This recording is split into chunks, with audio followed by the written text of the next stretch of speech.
sulungia ele masina Befa apefea Nangalo atu oea ita Samoa Ole penina ole vasa Pasifika Tangi mai se matangi Se mamori atu ai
Samoa matalasi Agi mai sena tangi E mamori atuai No ulo faila Samoa matalasi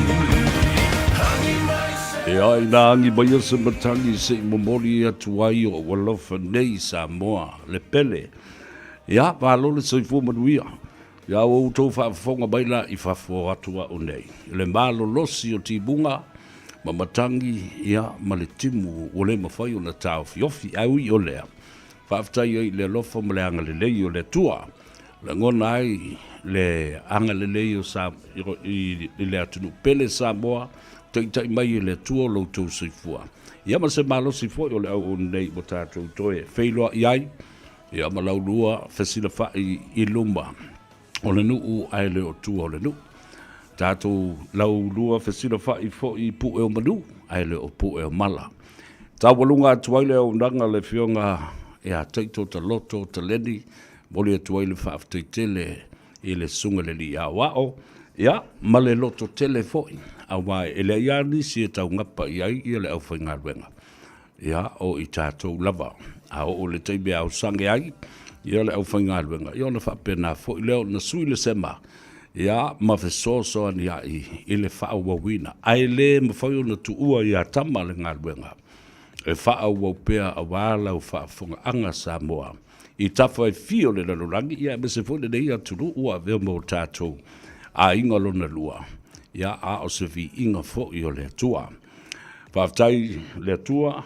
Lana mea lofa. O le soifua ma le ola ma le malosi.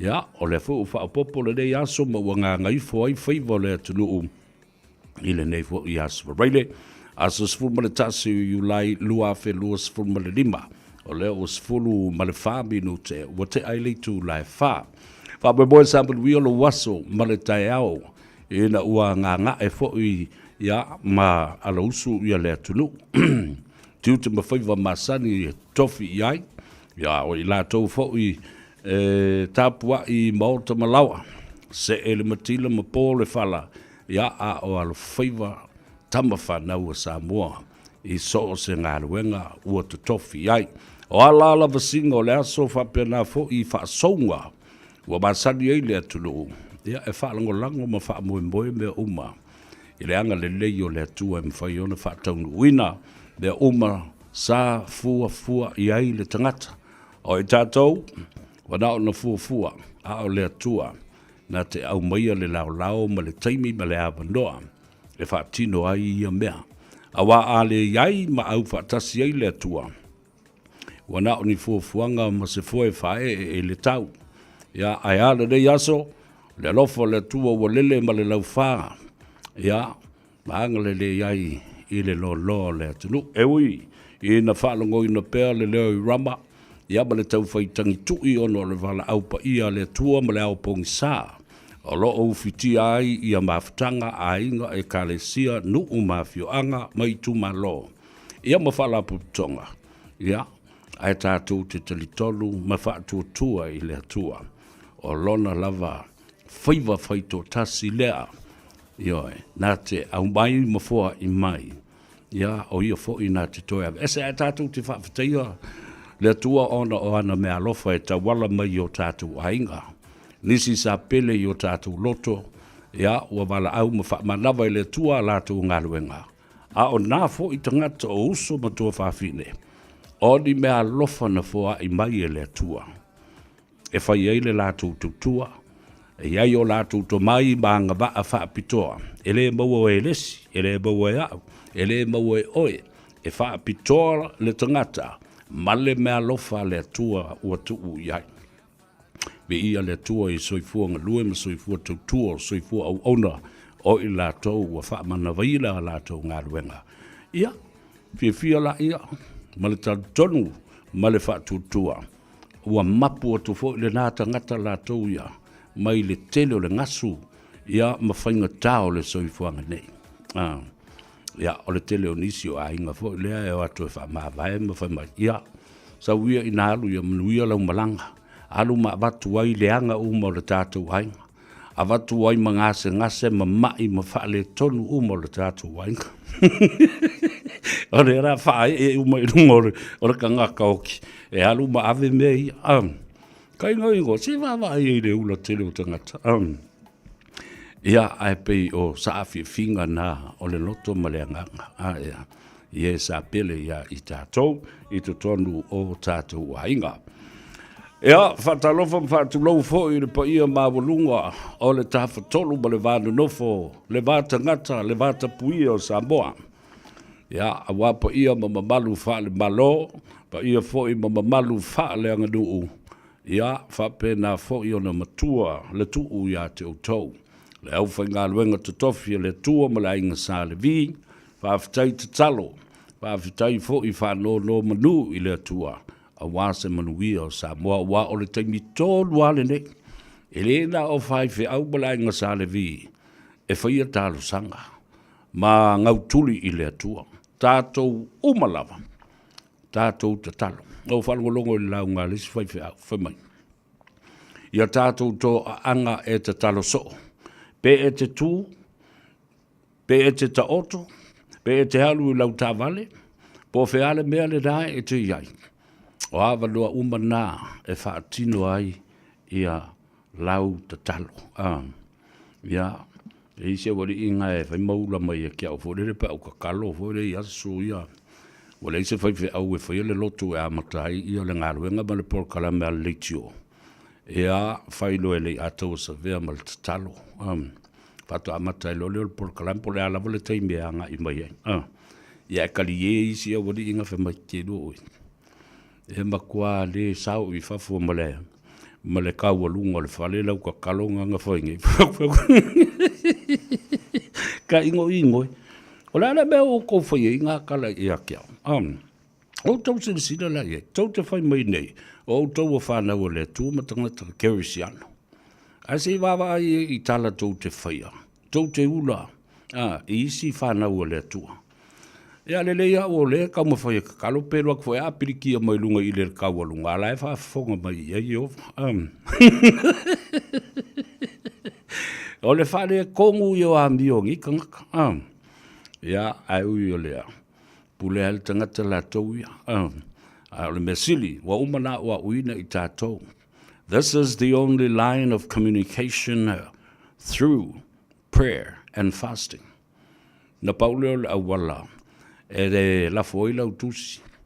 Ma la foila u emaili. Ma la foila i lau telegram. I le atua. O le tatalo. Ma le ana po.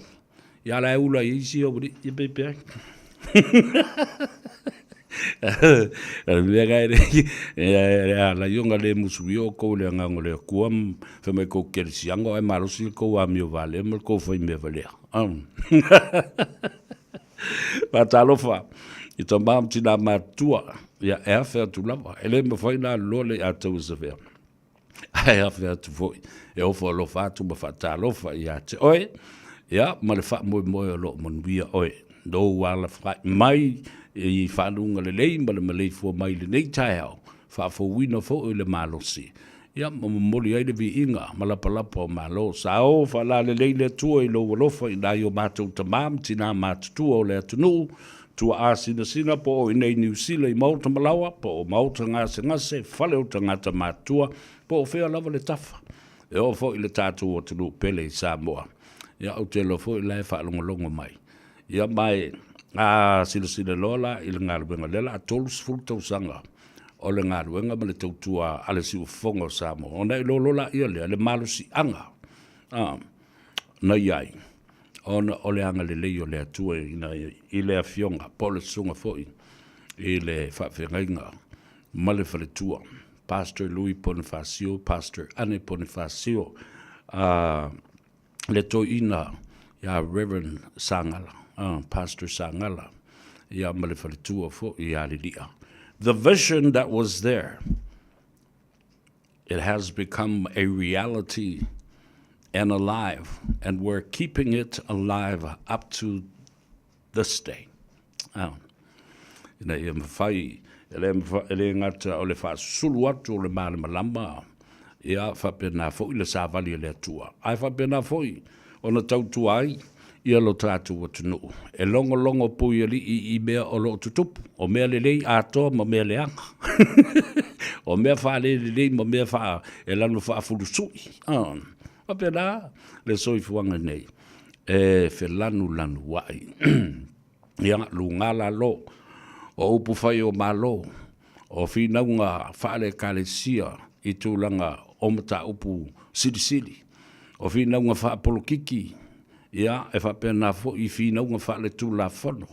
O mea umana, e sau umele aka. Io e le mawhai o na tātou alo fia vaenga ia. Leanga, o le lalulangi nei, o le olo o whai ai le tautua. Ma o le nātura fo I o tangata. E whina, e whahali o lātou wai tau. Ia whapena fo I. O na iei le taimi ua le lava o no sa iei le lava le mawhau. Le lava fo I ma upu le simili ma le alfabeta. Ia rā makarona pālau vale, kangaka. Rā makarona pālau vale, mwhai upu sā tangata. Ia, o na o mai leo le whatalofa. Po o whea lava le tafa o le larulangi, o la e whaafonga mai e le mamalu o Samoa. Whatalofa atu, ma le nganga whaaloalo, ia ma le whaaftitele. I lau mafuta mai. I le nei vaenga o le fiafi o le asfareile ua tau walunga I ngā ruenga I au ki lani New Zealand ia po o Aotearoa nei. Alo le srifumria. Whatalofa I lunga o penga te whailangi. Le tātou Facebook page le Radio Samoa. Whapena fo I le tātou YouTube channel. Ia maisi lava au ke wharangu lau whao ngā mai fo e Donald Trump ia langa truth, social media, the truth. E kongeki mai ia I tātou. Whaanga mai fo e North Korea, la kouianga, la komeanga, TikTok, maisi mau mea ia. Instagram, ia wale Twitter, le ua whaatau e se atu nei, mau whaanga e le Space, SpaceX. Mai le tele o nei mea ua. Ia risi ua mafuta mai I lunga le upenga lele ta whailangi o le Starlink.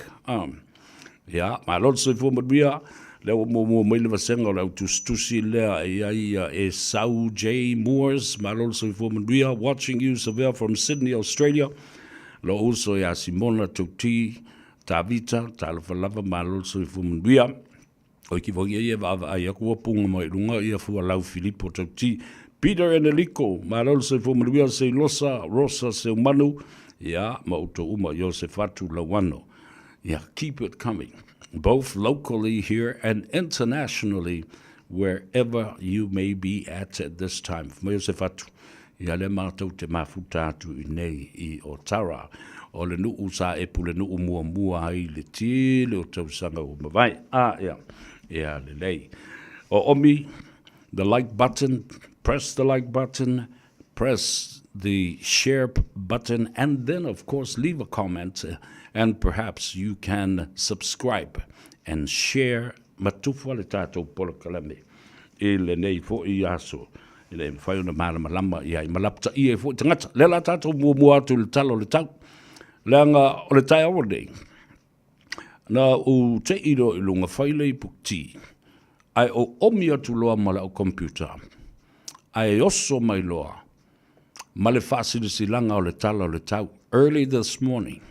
And this is the latest forecast of the weather that was predicted this morning. Mai te tau.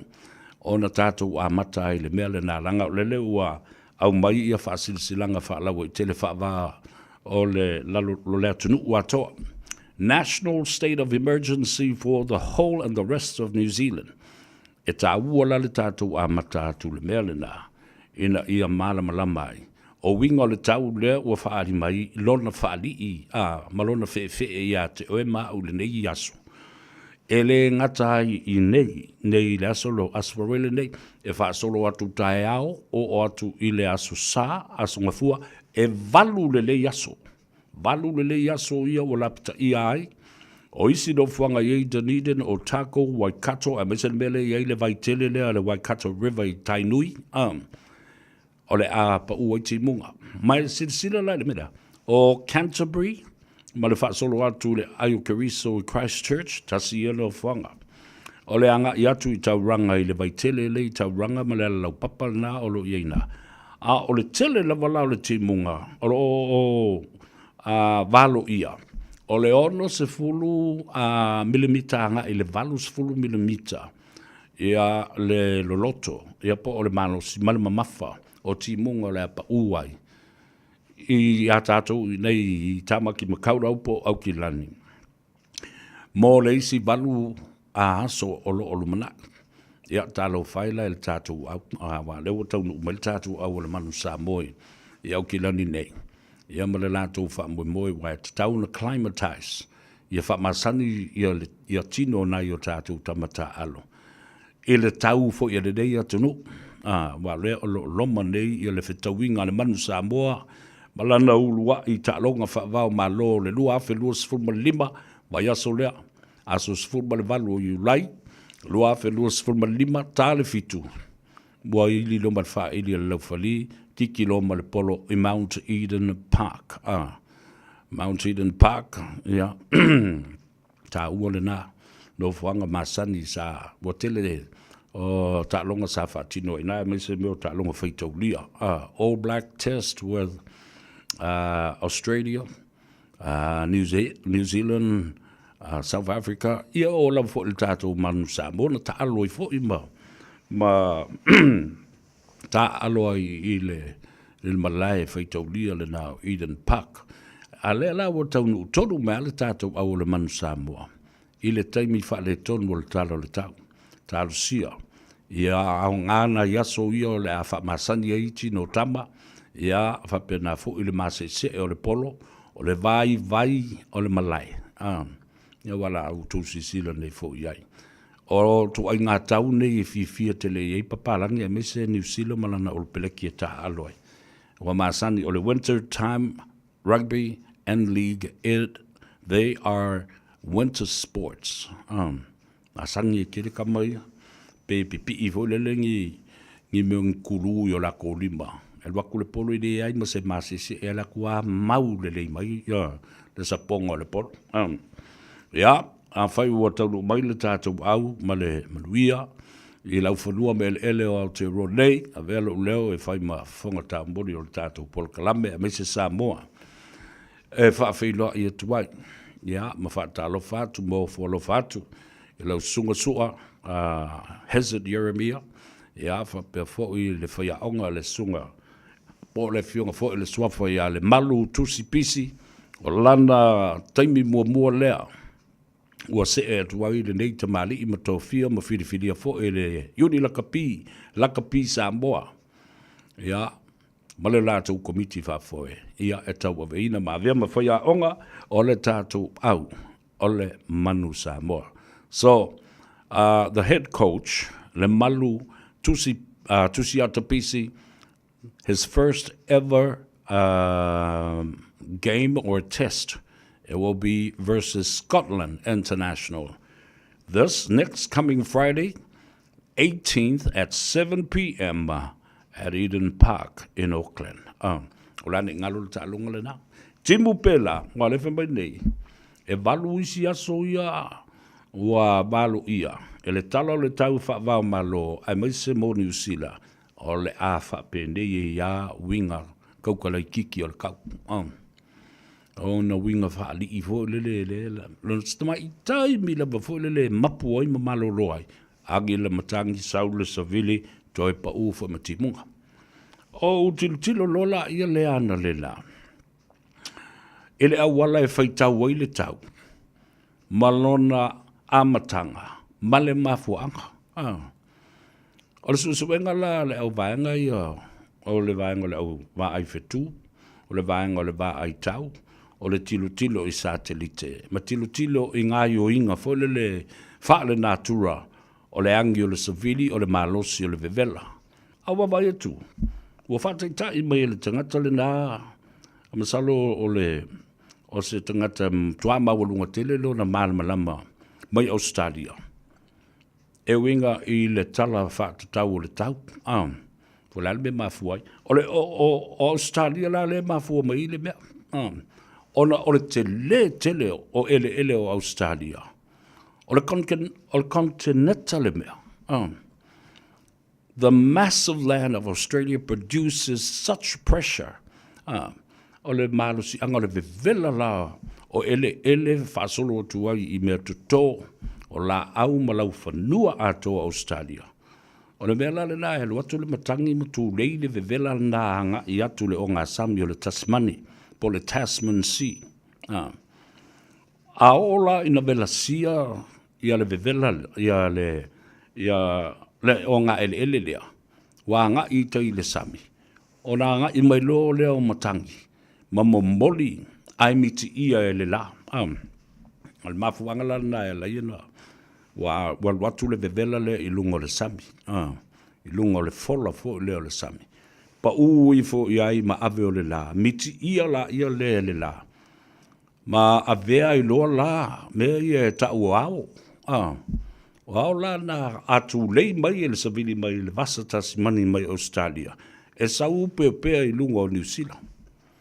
O le matautia, o la utilo, the analysis, the observation of these experts in terms of telling the weather and predicting what the weather is going to bring for us day in, day out, at night, or even during the day.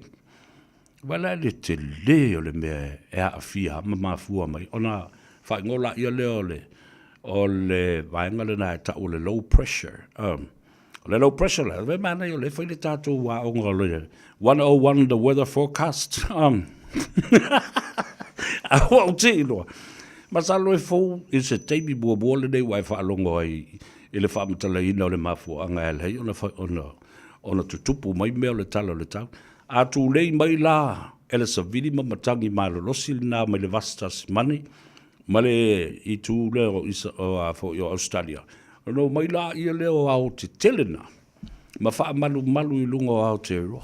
Ai le bela le na maua le si ngō le atunu nei. Me the land of the long white cloud. Ia le na. Ia o ao na o lana tu le mai. O ao na ao una feto ai I ao. Ia le whapena leo na maua me o ti munga ma. A ola ina tele le ao. Ola na winga le telefoni na o ti munga pau. Ai le no nofo ai pea hau I nei. E a ngā I mai pea savili e tū lei atu a ngā I matu se I o le lo isi vaenga. No atu lo lea ua matua to o le iei au ina o inala. Po Canterbury, po Dunedin, po ai lava no whanga ia. Wale isi savili. A ua matua to a lo le hau. Feto ailo. Ia saulo makimunga. Ele to e ngā solo la hau na.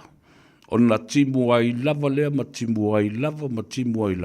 Se iau o ina matua whaatumuria mga vai mala vai fōlele. Ia na pālo leo vai tafe.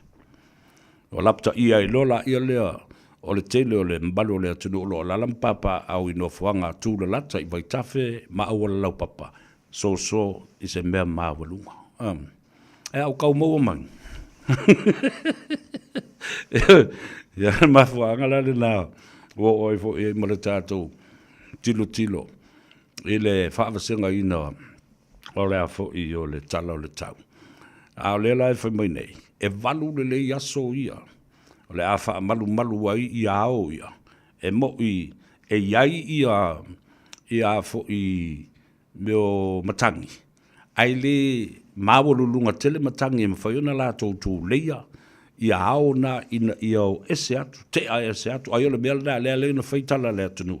O le ao pōngi sāle o le wha malu i lunga pe ao i meo tūlanga o le usui o le whono ma le tu o le malo. Si wawa ai i le wha nā tūro o mea le atua. A ua wha o ngā fo i e le atunu uma Samoa. Ia uinga ma ngā inga ma whainga wha le nā tūra. E whawhatu ai ana upu. I le anganu. Male ngangana le atunu. O mua ngangana. E whaatupu ngangana. E whatu ai le ngangana. Ia le nāla. Tā ua lana o le iei sini automa i mālamalama anga fo le. Ia o tātou la o tangata ma le nāturo o tangata. Ao ina timu. O le fia. O ina la, ua umi na la, ua whaasea. Wale ilo pe kako ke lili pe kako ke vevela. Ai ilo utaltanunga. Ia tātou langona le nganga whaftai. O le nāturo mea na whaie le tua. Ia ese taimi e tutupu ai mea nā. Ai a tātou langona le nganga whaftai. O le kia laifo le kimu a le ke ola. Kia laifo mkua la vevela a o le ke ola. Ia. O le tāu o le nā. Be able to be appreciative. Appreciate the beautiful day, whether it's a sunny day or it's a rainy day. Appreciate the love of God. Ma mea lofa le atua. Ele ka ua la ki muma le la, ma le ta ua le aso. Le aso fau ua wha popo e le atua i lou soifua. Ia maso tātou wola. Patalofa atu le fionga i atu yata. Tamaita i o kalameli. Ma alo le soifua mnuia. Ia, whapea fui. Emma Jane Lawson, Mosion Tina, ia vaitupu i nai Salt Lake City, Utah. Siliana, talo falava, malol se fumuia o Maveve Homes. Talo fa Maveve, alol se fumuia. The evangelist Rarotonga Fiti, Miti, talo falava, malol se fumuia lau sunga ile. Le fai evangelia. Ia. Talo fatu, ia Peter Eneliko. Ia ma auto uma o le ua mafuta mai. Ko tini na mamalu le tunu o le ua amata fu la ngai mai lunga. O le au faita tala. Ele le o le au fai kakala wa fu il mel na tu te o ima ave le tala. Tu fo le tala. Fa mai ka ngau sa vea le atau. O le mele fa pem o le mele fa pem le kionga le anga me Atalo fa pitoa ile po ia maulungo le tunu nga luenga sa auto fita itunga ia ile nei aso nga luenga faingo fie nga luenga fainga ta o faivo nga te fale o faivo le vatetea o faivo le tosivi male ma nga uto le vao ia fa fita ile tua o le oi umalmanuia ia uma ua ta walunga fo i matau si ui auto faivo sa nga pati ai malo nga lui malole on sai, malole fatotoa, malole pale ma le folau. Ia, tapena i fola ia lea anga i le fale, ia outou saungo le mou i lungo le ale tele, fatalofo i lungo le ale tele. O fea lava o fetaloloa i le atunu o iso se tafo le lalolangi o lo whaafonga mai. Tā te oe momori o le kou fale i ngai aungi i le vela o ka vale ma e moe kulungo le au wala. Ia, ilo o wanga i mai i le uli nei. Oka. Poloka ato le sau mai le tūlangi sifo, se o mai Central Auckland, se ianga i mai, i au kilani i saute i manukau nei. Rau titi ato le tūlama le afa na ututu ai lunga le motorway. Matua le mino i ale motorway. Ia. Si tama I tolo lava o te loe mua I le uila le tangata po o tangata fo e malosi e vavelan savat. La le na au te lo fo o le tuai ngava ainga fo le na e iai le taimi e mana vai ngā luenga I le fiafi. Poloka o le mea lai fai. Lau ta ua atu e te oe le o le mea le tau na fai e maua ai le saunga le mo. Ia e on sai. Ia e lava papale. Ia e whātoa toa. Ma ia e tu uawa noa fo I le si ave ta vale valea vasi ngai o ruma ma ki ngā ngai loa o lai fai mai le sign.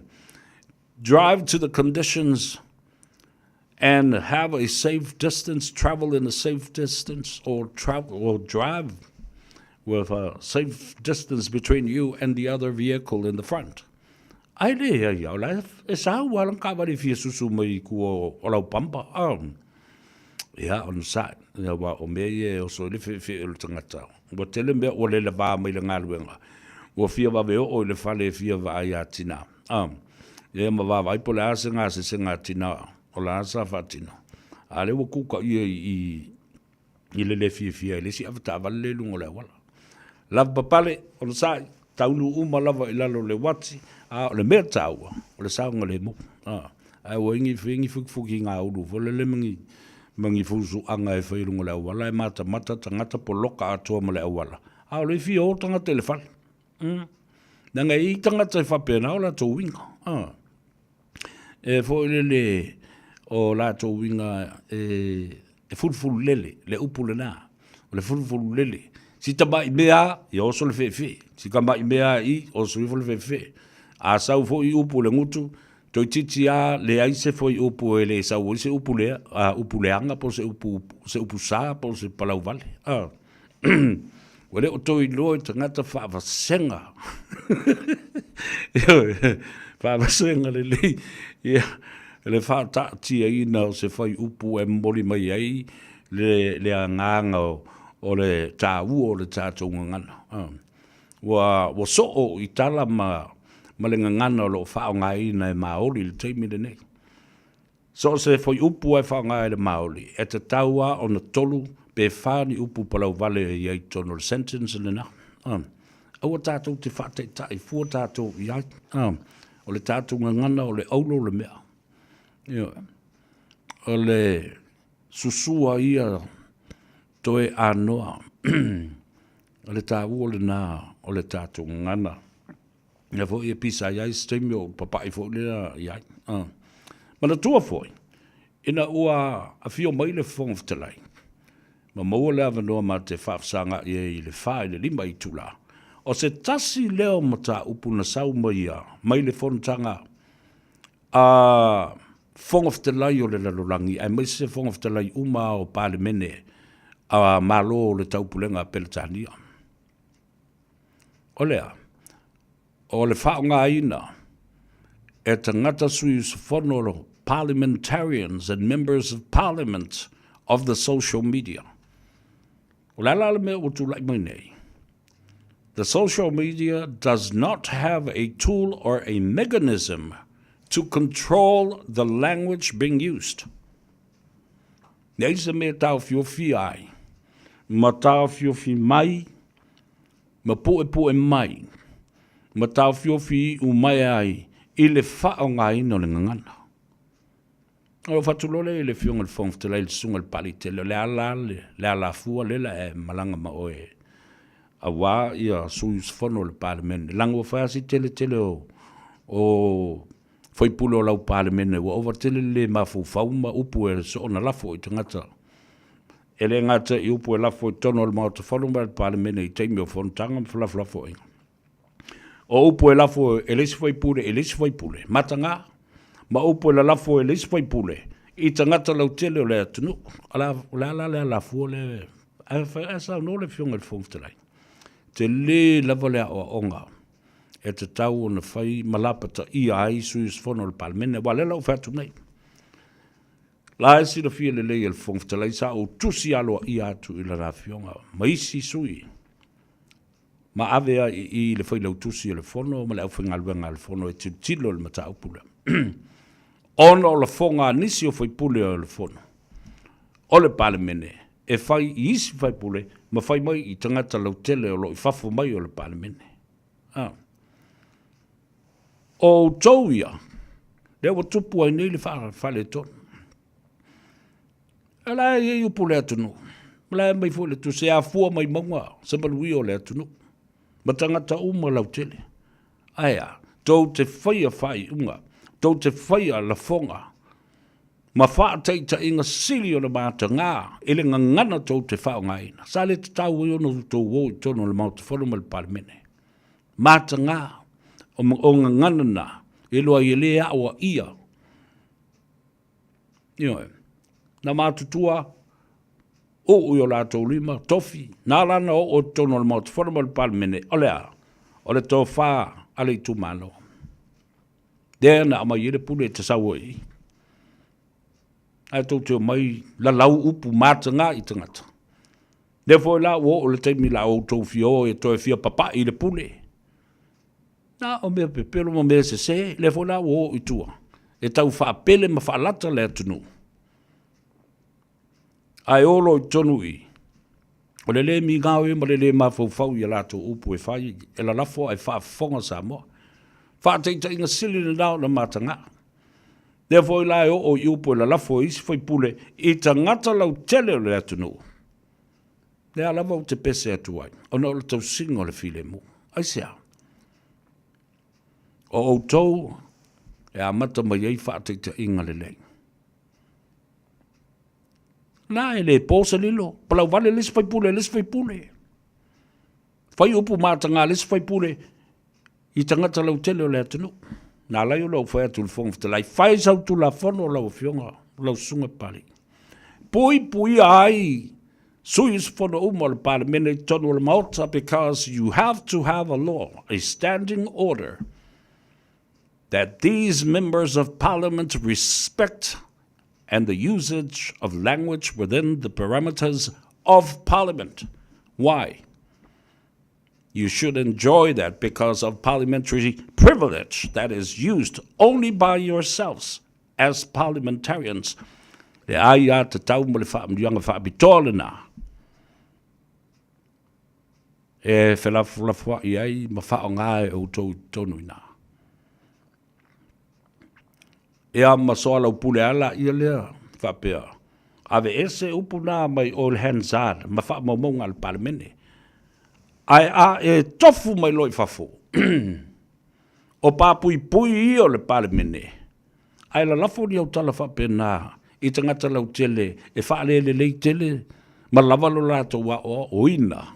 Ia ka elo mal makal ka ngaka. Tala sa o le tala le nai le se. Wale toi kia le tangata I le whaipule. Polo na tofi whaipule. Au le mbafo whau. Au e te le mingao. I rau ni a ngelu tangata I whafu tangata nei. Na palo taina o e te anga I tonu yo. Ia na ata e le whongaftalai I lau tala na whaia. Ia, wa mena e tupu. Wa te I e vai mea, ka mo e kulu whai pule le fiu le vale so. Wala, ka mo e makoso akulonga I. Wa whasi tangata, aisea. Wale la vavai tangata on sai. Ia le na. Tālu sia. Ia fua se tapu.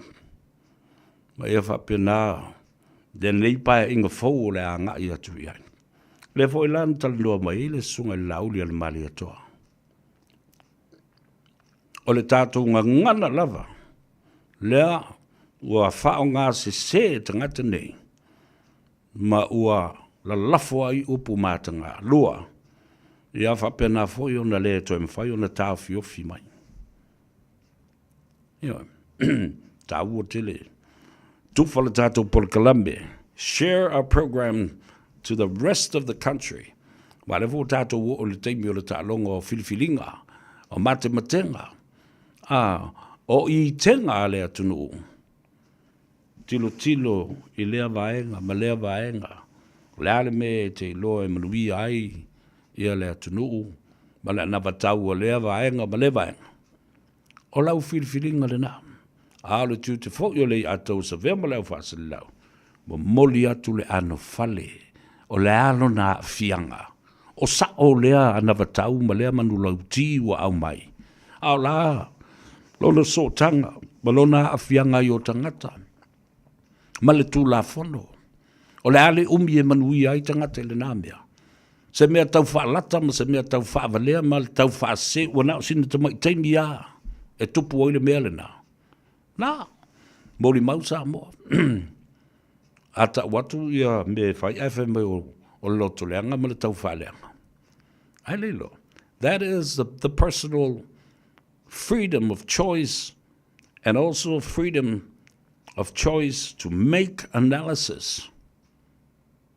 You know, analysis and not assumptions. Patalo whailunga o le tātou apio whaulinga leo wa vai antua ua whaia si tōtele leo le vale vave telefo inanga i mai i le tōtele. Alo, le soi fumduia, si o tō whina a Fortino Iosefo, e a whapea fo il tumai tai Erelini. Shirley and Yoni. Ke mai a. Mai mkwa kimu lava le mea le a tau sa vea, al pawana mea le file e muu le fale. Don't need to go out anywhere. Vai o ke weli usua vai i lo wherwa i le kimu. Pena te va pengi te vanga talo fo lava malo so fo mbia lo fatu le to fine fo ya Erolini Josefa le so ya vai singano fo leni e mai se le tatu ta mama tua le fionga ya masoe tauli ya fa pe fo ile fionga ya tui maulunga o polonga le pena unasa talo fo lava malo le so fo mbia o sala te o tanuvasa titia, Peter Boy Nunu, fatalo fatu uso, Peter Boy nai Mount Rascal, ia, whapefo i le whaletuo le no whalo, ia ma le tinao lo to wainga. Lea o lo o fia tele, wa malosi lo matua wai lima na vai o leo lai ave i vai e so uma. O Miriam Misa talo whalava, o le toa, ali i tele ngalu vau Crichton talo falava malole soi fomria ya ma uto umolo ma futa mai i lunga o le tatou polo kalambe o le nganga i fo Faiva.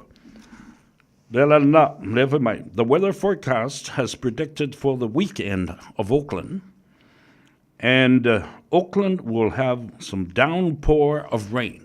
Tele timunga o le there will be some thunderstorms, some cold fronts. Papa faitili. Papa faitili ai le masa se ai le langi. E se amare tau ino le o langi o le atunu. Cold fronts, there will be showers and will continue for the next 8 days. Iwa vavai lai le kele lo kango whamatala i ato e. O le tau o lo malama i mea le atupo le tau ia po o le whaitawina o le tala le tau ma le lipoti o le tala le tau. E au ngā mo o e whai iai au fuafuanga aluanu mamao. So you can start to plan your day or the other few days in the future, whether you're traveling or whether you're having an event with your family or friends or whatever the organization is, but at least you have some idea of what's going to happen on that day, whether it's going to rain or whether it's be a sunshine, you know, the sun will be out on that day. Ta ua ia lo malama le talo le tau. Ai nala, ono o le me mua lea na apia mai lungo la o computer ana nei le tae au. O papelo, a lea la vai timu, na timu mai la vana, na fia lumana po sau ma le tae au nei, o le ai whaia.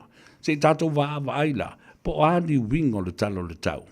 E te tau eo na lapta ia le tatu tunu, e isi vaenga o le atunu nei, na ui ai ia le state emergency alert. Whae loilo, wha loto I whale nena. Tau te lo ai, po o whele mea o le a pa anga ia vai tawhi ia le I tū, o le ale teimi e whai iti munga ma mea whapena. Ina ia mawhai ona tā pena I lo waso, tā pena I lo wha mumoi. po se aso le le i te tawai o na o, po se aso le te tawai na o. E wa tasi lea mea ta ua tele, mantua le le. Wa tele wha lave mwha whita auli u tula i mai lea tau sanga ma lea tau sanga. Ai maise o le teimi le nei o le tu ua onga. E la pata i ai o tau matua. Pa ia maulunga o le mamalu o matua o Samoa ma la tau whanau. E masali o na tau pule pule ia pe wha pe na foi o na fua ai me o camping events. E o ai ia nisi o a onga e tola wapi. Ai whalongo mai la o le tinama le tama. I le tau o le malamalama i le tala o le tau. O ti munga ma tawhenga. Na e whaila ia le i le whaia o ngā alo watali i polo wawhine e mali e le alu lau tama. O tau si lai fo i le tala o le tau le nale na whai mai ele a tau sa vea i le radio Samoa ma le ngā ngai fo Faiva. E valu aso ia le ati mua. Na e le po i le sila fia i le atunu ni whala velava na tula i mai i lea tau sanga ma lea tau sanga i le teimi watona i atu. Fia ta maiti a onga na mali liu, ta fefea, mali lembo. O no, mea ia. Flood warnings and the parents were not warned and given the chance that their children will not be attending these events. O tala sao tala na au so tala te whai sao el whai aunga. Ia ele kongi e skupe le wakari. Ia alua le camp. Mai le alua tu foi. Lo watali le camp. Nā tu te wawai foi ia. E walu aso ia e alua i. E tō aiti munga ma te tawhi e mpapava i tawhi. Ia tautua nā le mea le nā. Wa lele i o malawa ia aso malo lo. O le whanau le tu ua a onga. E tau na mata i tū. Ia vaenga na. E te tau ona i lo ai le saunga le mū o le whanau. Ai mai se foi. Fautua ina whai aunga. Ka kia ia le ngā camper ma le nā meo le a o ai. Ia. Wao nisi o a foi o a onga nei. E tō tele le vasenga. Ele i le lei na tāpena. Ele i lava le sila fia e mātua. O tāpena ngā le a onga ma e fia whai a onga i e o. E nā o le tolu whai a onga ai luas fulu tamaiti. E ma whai e mata e ono nā o na wa ai tamaiti ia. E whāse fulu. Pe ono se fulu ia mata i e. O tō wawa i e. A watu fo i le avea i mātua alo whangia. A mo se ava no mātua o mai tātou malanga whatasi mala. A whamai maku Ku ke whawale la o ko ala whawhea le ko inga malo makua makamiki ki ngifu lele i. So you see, you have to plan ahead and be involved in negotiations and the plans of the teachers that are willing to sacrifice their lives for this kind of event. And it's not good at all. It doesn't look good. Mauta tonvoi, whengo fia na whai i le pule aonga. Whai i ana whai aonga le fia o e camp. O la ko e camp. Malolo tamitia ma le tele o le pisa matulanga whapena. Ai o le meta ua ina ia whamomua. O le saunga le mu o tamaiti. Saunga le mu o tamaiti tātou tele mana o mia. Ni whala ve lave e o mai ei le whano noa ia i tātou. I le lava tāpena. Ma le fautuaina. That's the word. Le fautuaina. E tu. A le me tupu pēa oina. Ve vela tele ia mea ia ai. Mano nu o maini tamaiti pē le lo maini tamaiti pē. Ma waile soifua ni tamaiti. A civil lawsuit will close down that school. Ia mafia atuai ma le minsta, ma le matanga luenga o a onga, ma isi vaenga uma whalapi putonga, ia iso o tanga i le mea lea.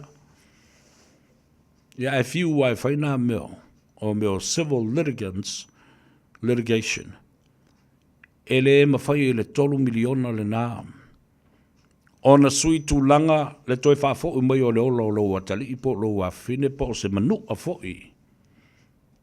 E mātu ia maonga onga. La tātou o tātou pese i e mese o tātou telefou i vai whanua. Whatasi ei ma le tātou whatasi ei ma tātou whatalandoanga ma le tamaita i o ati mai o i le whaletawale le Henderson Cars. Ia o na whawawai lea o le tātou whatsoa i le so ina uanga Gagaifo Faiva o le atunu usi mai le whafonga o tātou tala mai le Pasifika, New Zealand, Australia, mai si atunu o lalangi. Tā pena i le sui o le Radio Samoa i le lau mua o Canberra i Australia po mare. Alala toa.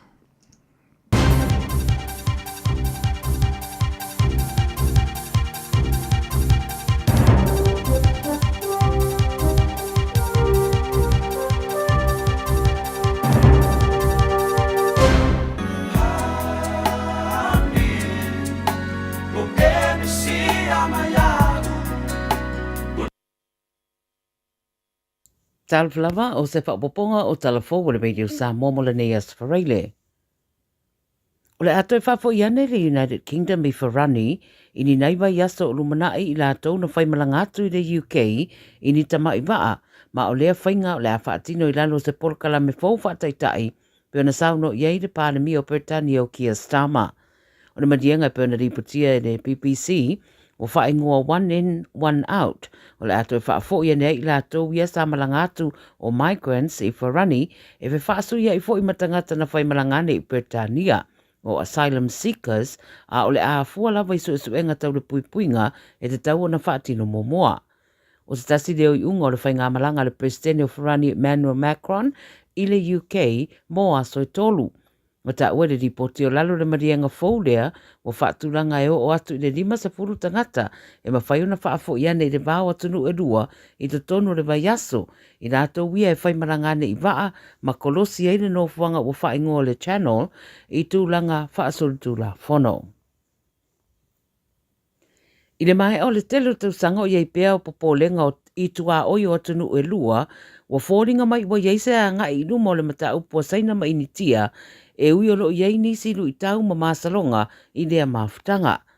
O li putia le BBC le so o le asia siane o ni sui si ni e to lua o le malo in tia i saina i le masina taruai o ina fōringa mai na afuai se suinga i le sootanga o atunu e lua. O le whaufautua po le National Security Advisor in tia o Ajit Doval ma le Minister o Puipuinga o Rajanath Singh na anga iane i a la asia singa o se vaenga o whonutanga le Shanghai Cooperation Organization po le SCO le au fiai sui a wai e se fulu e au fiai saina Rusia, Iran ma Pakistan. O le vona iei le vale o saina ma initia i le tua oi, le au fiai vai tafe ma vai turoto ma lau whanua tua oi, e masani ona sanga iei fita atunu e lua, ma tau walia e ai fo i fe ese inga, e mai sena vai le tau sanga e lua a whedua se fulu. Mo initia o saina o lana paangalo na lua i whatawa inga, ma e wha moe fo i oloa mai saina, e mai se lava i minerale mai le ele. Se tasi fo i leo tūranga e tāua te leire suinga ua whaia nei, i le mafutanga i le vāo atunu e rua ia mole solonga le reipea o ia whiutana inga. I Amerika, ua lipotia mai le tala ata o se tasi o wō le taitai siri o Iran, e whaapea i ono mawhaino lato fasiotia le presidente o Amerika i Florida. O le 9 News alo ta wai, ia ripoti, a o whaia se whaatala noanga e whaatatau i whainga whaatekonarosi i le militeria Iran, na whaia i le whaamatalanga lea le whautua i le taitai o Iran o Ayatollah Khomeini, e le rii o Muhammad Javad Larijani. Ma ia tā ua i e le mawhaine iuna toi whaala Trump i Mar-a-Lago, o na o le taimile o le ālele nei se drone, ma oso whaia o ia. Tā ua le ripoti e whaia na whaamatalanga ma ata, a o ia whaamatalanga na ripotia le Iran International o se ofisa whaasararau whaamautu i Rontona. O le aria e la o ia whaamatalanga i le lautele, wa atiri atangi ai le ono iai o se toetariane le Islamic Republic i ngā ioinga Amerika na oso whaiai no fuanga whaaniukiria i Iran. Se whamtaranga na whaiane le United States Secret Service, le pui le presene, o whaero ai o lo ngāru rue ana au, luas whai tu rā whaatasi ma paanga whaava malo, ma tono stete whaapea fo i le loto i whale, e wha mautu le pui puinga au pito mau lunga. I vanu atu wa sauni atu nei le atu motu ma au se tāria, e toe sainia se tasi o marienga tā ua i le masino se tema, ma le wha maoninga o le ngāru rue wha ava alua o atunu nei e rua ma o laso tanga.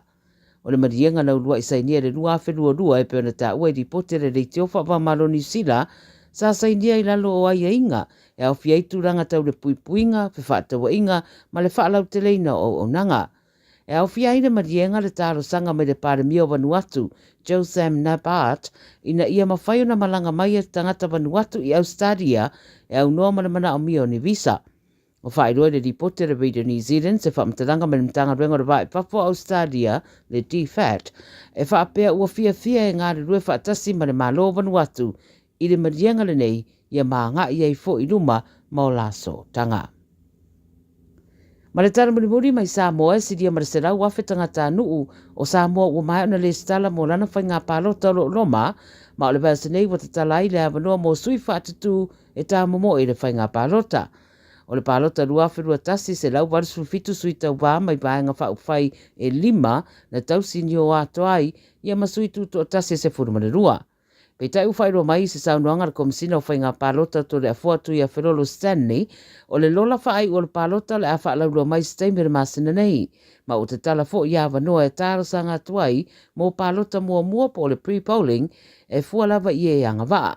Nea so Russell River o kuso le pālota le atunuu, ma lo wha ngā solo le vasa nei le lesta leina o suita wā o tū malo taitasi i upolu masawai. Tala ia le video sa momo lau wha whongaile nei aspareile, manuia tere lava le wha ungo le mai aso, wha soifuia.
O e whawhonga le tautua ma o le siu whonga o Samoa, le radio Samoa, sifuru lima i watonu a mo i au kilani, ma le polo kalame, o fai u fo o le nei vai aso nganga I fo Faiva o le atu nuu le asfarile ua tāwalunga I ai tiute. Ia, ma matafa I fo I sa tutofi I ai I o le atu nuu. Sipso ma le pese le da. Hani o e mna tua mai au.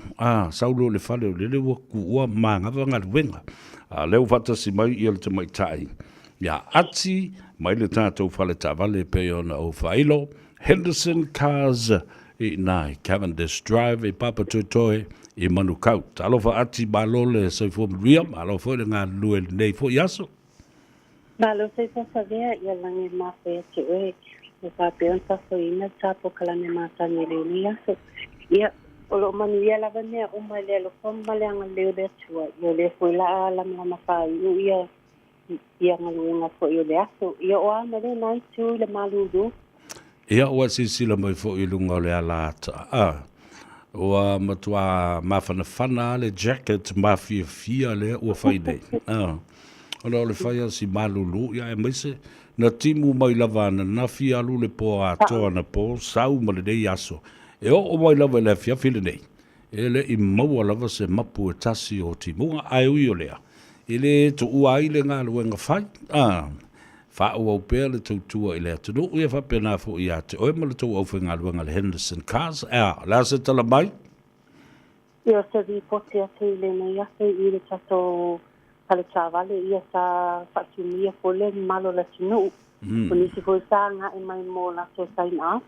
Ia ai o na isi fo tato a inga le sao mai piki ala se tāwale. Ia o le piki mātani lava ale Henderson Cars. Ia so lava le malo la tinu o lo whapea ona ngā I mai e apalai mea la se tāwale. Ia manisi fo sao mai e trade in pe koe upgrade. Ia la se tāwale. Ia o le pisi mātani lava. Ia o le va. Ia le lolo wa le tau. Ia ai le o tuua ai. Ia le malo fo la tinu o lo whapea ona ngā I mai le tato o pisanei. Ia ai mai se fo inisi fo I o lo whapea ni tu ina mai ala so talo sanga I runga I tato Facebook. Ia maruna o tato telefonik. Malo. Ia wa ele toi fast full 5 minute ia tapuria fo ia tiute ma Faiva o le tātou whale tāwale. Ai wha wau peo na talia o tau ia tālo sanga e whai atu online se o na tālos full tasi le poa nā nei? Ia sa ole lei. Ia e sapuni le tato ofisa le tūlai ono. Ia ai o lo iai pea ia na ia tato ofisa o lo whate ona ngalulue. Ia se ia wha ia na nevi spuma tafi. Ia o lea lava le taimina e ava noa. Ia na koe e mana wa inga luenga taime ava noa le nā nei. Ia o mwhai lava o na tali atu lau telefoni. Lau wala au mai. Ia malunga o tato Facebook. Ia o lo iai lava ia na ia tato staff o ia lo whate ona ngalulue. Ia se ia pa ia na nei le spuma tafi le po. Ia na ole le aswata au to tala foi to tele o e malolo ia a ka ko spa fa le fo kai au Ia sa le ke tala ka so le tu lai ba sai au ia a sai au la sa pune sa so le dima ai le ono ia le palo fa tai le ngaluenga lo o fa tino pe mo tato tangata ta se e tu ile tulanga o le whaamalosia o le application fo lea pe awha pe stangata o lo molan pensione e mna umia tangata e full time whai un whaatino na tūlanga? Ia sa lei, ia sa ua tele tūlanga lewa e sa ua sa bea. Ia o le tele lava o na e sa tanga solo whapea o la le benefiti ia e mana umia lava se tangata full time. So se si lava po se solo a inga po sa wo ia o le tangata na e mwhai ona sau sa soani pe sau sa pola application. Ia o le tanga le pei meni ma tangata o le pei meni ma le tangata e alu ia le tāwale. Ia o le o e lava lea it's a benefiti. Ia po na ia ta mama tina matua le tala le pensione. Ia o le tangata lea e full time ia na tangata po ile sau support.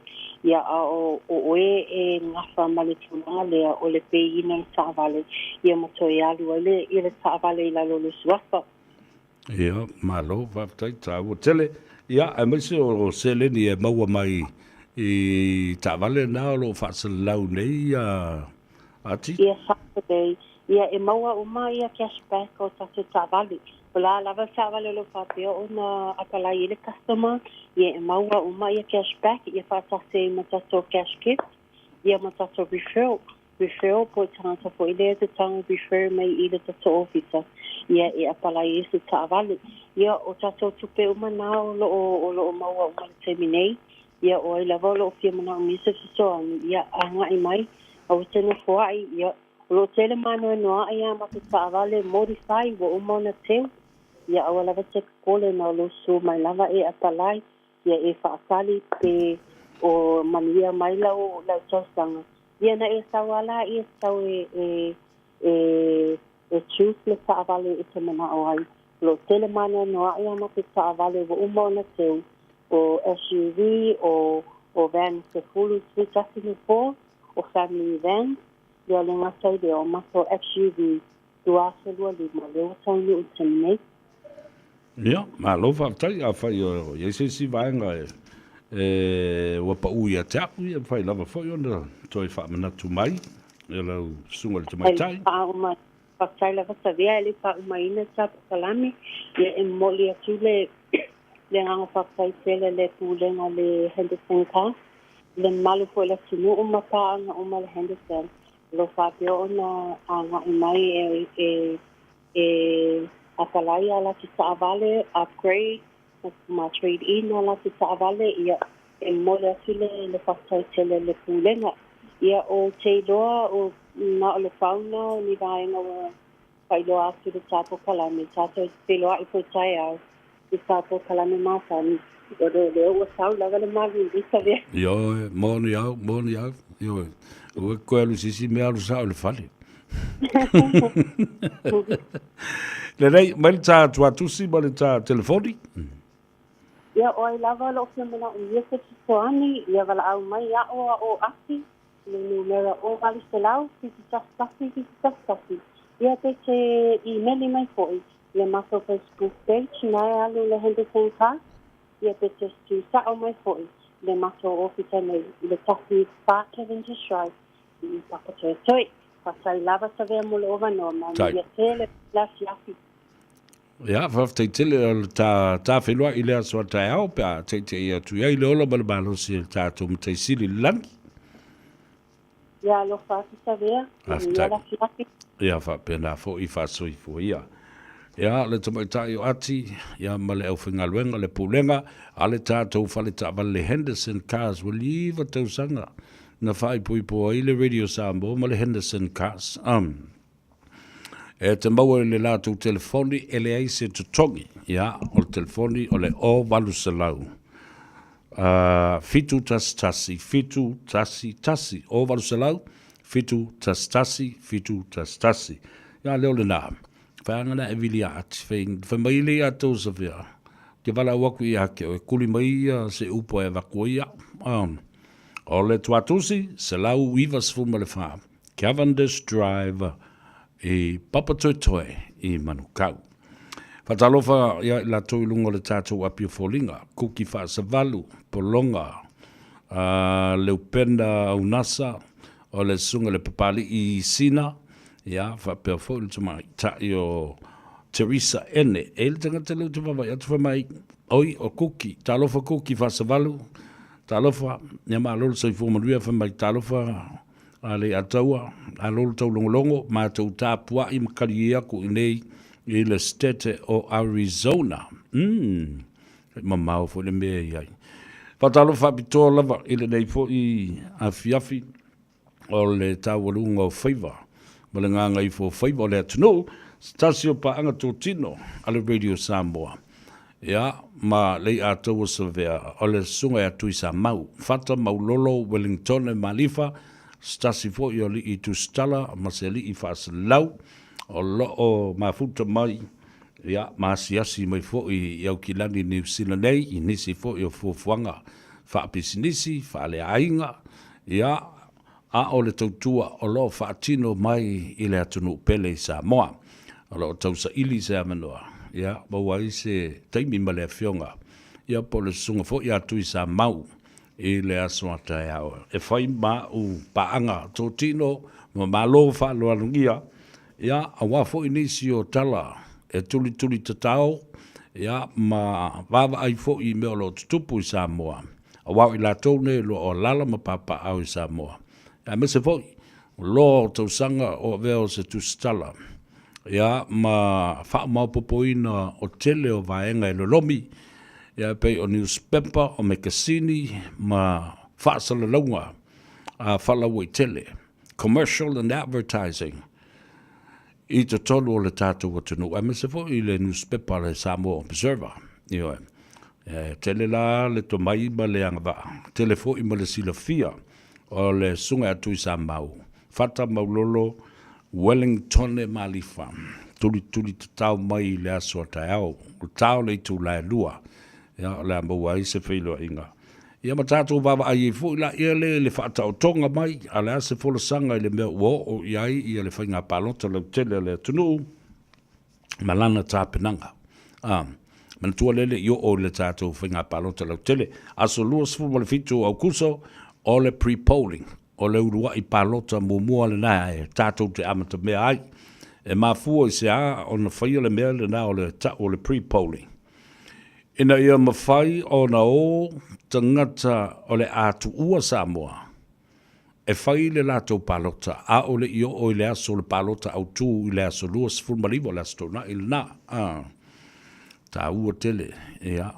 E le lei. Ono I lātou la ia le atu ua Samoa. Whatasiai mai lātou o le a ngā lulue. Whaasolo atoa. E le mauaso lātou a manoa. E whaatino ai le lātou pālota I le aso. Losful mariwa. Le aso au tū o le pālota au tū. So those employees that will not be able to take time out to cast their vote on the election day, the main election day, the 29th, Saturday of August 2025. Tasina tangata. Ya, peor musfati ta ingala. All emergency services. O le autosi mai pasi o fo mai. O la tau le mawhaina o ese mai. E au nanga nei wha wau pea. Timu pe la aso sa po le alava aso malolo e whaia mea na. Services la na e ngā lua e pe o tau soifua o le au paramedics o le au aveta vale o meo ambulance e maisi lava ai mutsa foi mai latou e mau I ngase e whapitoa ma e imana onga whapitoa le tino e tū lei I le meo le wheelchair awa ao nei la na whaile palota au tū I le aso tōnai. Ia e tutua ia le leina whatasi e manai ta mam tina ma tutua o leo atu I tō tō. Ia mau atu I meo na fua whaatapa vale fo nei. Ia I la vei fo isi ko inga maselo o makua ia ale o le nā fo. Ia pe matapongi aisesi. Wa umini tutu ai tau na whai mamana ia le aso whaapitoa leo le pre-polling le aso luasfu malfitu. Aso tofi le nā. O nā ngā ia I lola ia le whaatino le pānota. Ile aso lua se fulu maleiva. Ile iai le tāpenanga o le whaitawina o pānota, ile tele o whainga pānota o tūna I atu. Sa iai se manatu fo ilea. Mase tu alalo ile ofisa o whainga pānota. Ina ia taatia le whaitawina o pālota whaapitoa ia e au mai I le aso o le pre-polling po o le ulua I pālota mua. E ala na whai atu e tātia ese ia pālota nā. Ina ia awane I wha rufe sasi ai ia whainu mera ma I lātou. Lea o le a anga I ai le pālota au tū I le aso ruas fulmaliva. Peitai, ia ele I au maia se whanonga ia po o se tūlanga fo I o le tō whāle a le fionga le komisina. Ia malona au maa I le teimi e whaatino le pre-polling, o le winga le mana o ai lava tangata le a watu le aso le o le udua I palota, e whaasau anu mera le teimi le na. Ona le whetena I o whainu mera muli ane. Ia, mana tua lai sau I le pre-polling. E ese le whainu mera ina. Ai toi maua ifo ma isi palota muli ane. Ia, o whetena I lola I lea, po le ale sao o le tau au whainga ato palota lea ma le palota. O le tu malo, ma le tu malo. A po ai le sui le avi ai. A o ai le vaenga wha upwhai. E a ngai ai le whainu mera lea. So we'll watch and see. La tātou tilo pe I ai. I seisi whaatulangana. Ua ta oto I ele whola sanga le fionga le komsina. O whainga palota. Ia malona au ofisa. Ale memo mua. E fia watu le wha maloma le wha aftai. I le lava papale ma le ono sai ono le uti o le taimi ma le wha tāpula o le taimi leo o tula mai nei mea umane. E wha atino ai le pānota wha vave leo wha nati o le snap election 2025. Mai ei volo talitonunga. A wā ana wha pēo i ei wha whitauli e tula mai nei. O wha whitauli wha sanga ia I latou. O le stala mō le sui tau wā whaolioli. Wa leo wawa atu nei. Pei ai fōlinga mai e iai I nisi o sui tau wā whaolioli. Ma o le pati ma le pati. O le a le anga waa o le a toa o le tolu tau sanga. E no fo I Samoa. Mai tasi lea tula fono. E o so ile ino I le nā tula fono o le tolu tau sanga I te no fo I Samoa. Pato a e anga vaala ia lea. E whailau le stala e te tamo e ai o se sui tau vāwha o liori. Why? Why do you have to... A se pa uone fo I lalo le lua tausanga, po le tausanga ma le afa. Ai mai se lava la sui ia e iei matai sa o a inga le nofo I atunu I fafu. Ai tai wha tolu tai wha o na taunu I Samoa. Ona o whalawe lawe o a inga. A o loo nofo pea. Ia tunu I fafo ma whaatino atula na montanga. Ma yeilo na sui o a ngai I o e awai I whonutanga le nu upea o na whonoa tupua ma malai I asonga fua anu. Ia. O lana wingala. E lea tai motu ma whaatino lana montanga. E le tai motu le sotanga a le sui la o lo nofo ai I le nu. Ma le sotai mai I le ali sa o lo nofo I fafo ono o lana ngaluenga o se kon kalate whai ngaluenga whaatu la whanoina I lalo employment contracts wala I una whaingata o na fōi manofo mau I Samoa. A o le tā ua fōi o le ali sa o le nofo I fafo. Ele misi se fala velo na inga ma le nuu ma le itu malo fa pe fo I malana montanga. Montanga e lua, montanga I le kalesia, tongis fulwa I ma le taulanga an pong. Ai fai fo I malana montanga I le nuu. Ta ule na, tasi leo vaenga tau na toi tilo iai, ia se fai ngā malo e toi tula I mai le nubana. I pe a mai, ala fai ngā palota leo le lua fe lua sifurma le lima ia o kuso. Tilo ma vava ai. Ele ta ua o le mea le nā, ma le awa noa ma le a ta tau le tangata, o lava ma toi le nā tausanga ma le afa, pa o le lua tausanga foi. Tu wai le awa noa le tangata, o lai maa malama ma I loa le lei, tangata o le nuu ma le tu ma lo, malona ainga. Langa lea loa tu so o I whaarawe lava e whaatino I Samoa. Ai le o motu sia le montanga. Le se vai banga ta u tele peano o vatu le matalonga ma le fionga lilo mai ava. E vatu fo I o lava manatu. I le teimi o a u lava polo kalame o la ngai fo Faiva I fa pena fo le tano ava. O mana I fo I lea. Fa muta. Paia inga ma whainga malong e tule mai I le whātau sanga. Why are we so different from many countries of the world, even huge countries such as the United States of America? Ai a nei tunu na te tolu ata sanga New Zealand ma faila na palota tolu te sanga o Australia faila na palota apena mo fo I ia tu moto le Pacifico le tolu te sanga ai fa mai le mafaufaunga na lai o na faile te unga le ia 5 te sanga le pae inga fa mai ia lava ai le taimi e whaatino ai mafua mai a tinae ale atu nuu ma whaata oto le iai, ma whaa uma. Ngā ruenga sa fuafua mo le nā 5 tausanga. I'm telling you. Si o tātou ta mai whai tau au whai lava. Samoa has a very small population. And you need 5 years term to sit there and figure out how these developments should come to life and reality. Ole matua te leo le nā taimi se ei ma pase e solo ai ia le tō tele o tangata.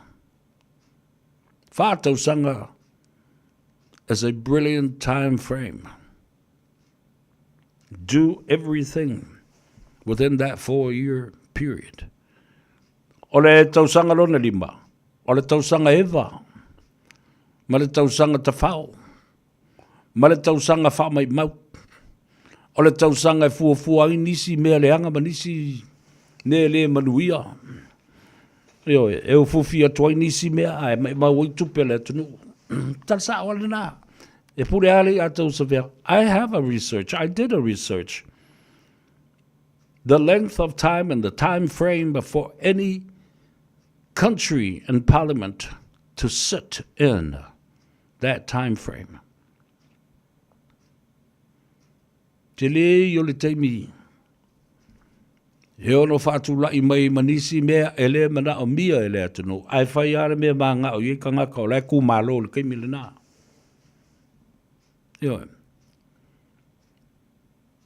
Tālu sia. Ngā o lau wangala ie lengi me whai o le 5 tausanga le nā.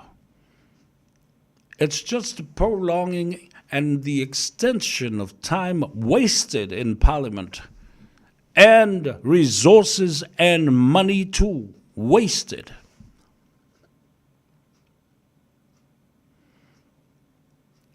Ioe, lua tausanga e tāpenai, tausanga lona tolu, o amata na fua mai ngā luenga, tausanga lona whā.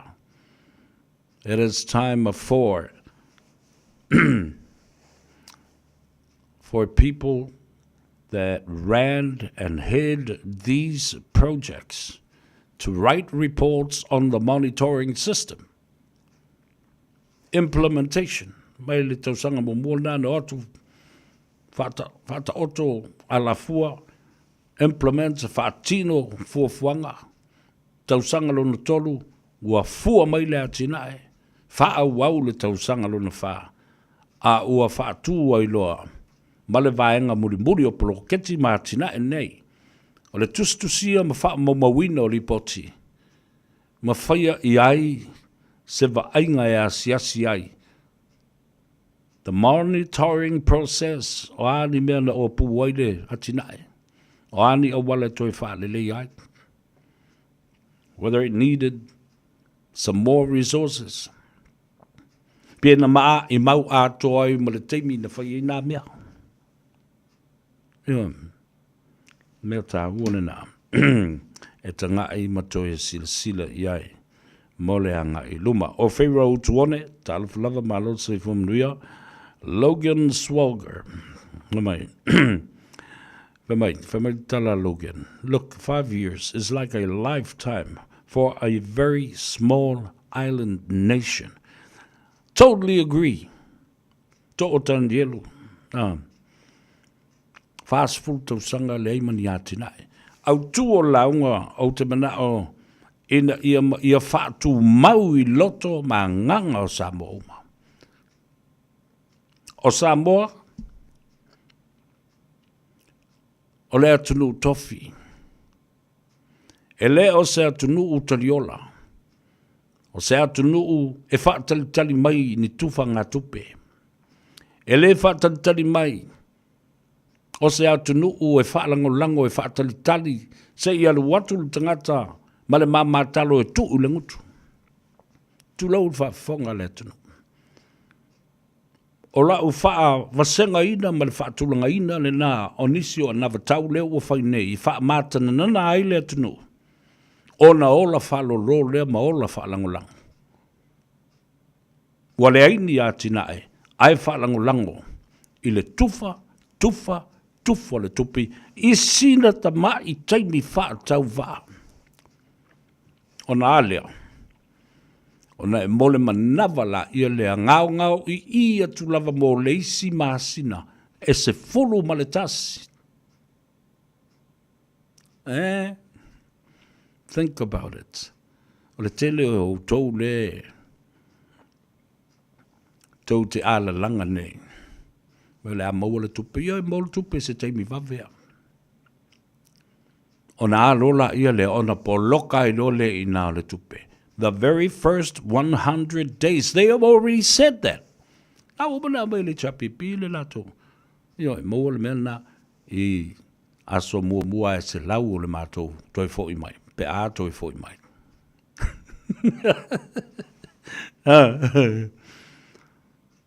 Ya lena.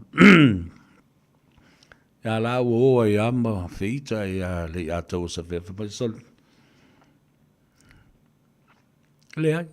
Ele o se tau mo fai e whaaleanga, o se mele lei.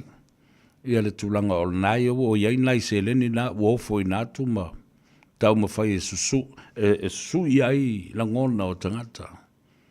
But it will never last.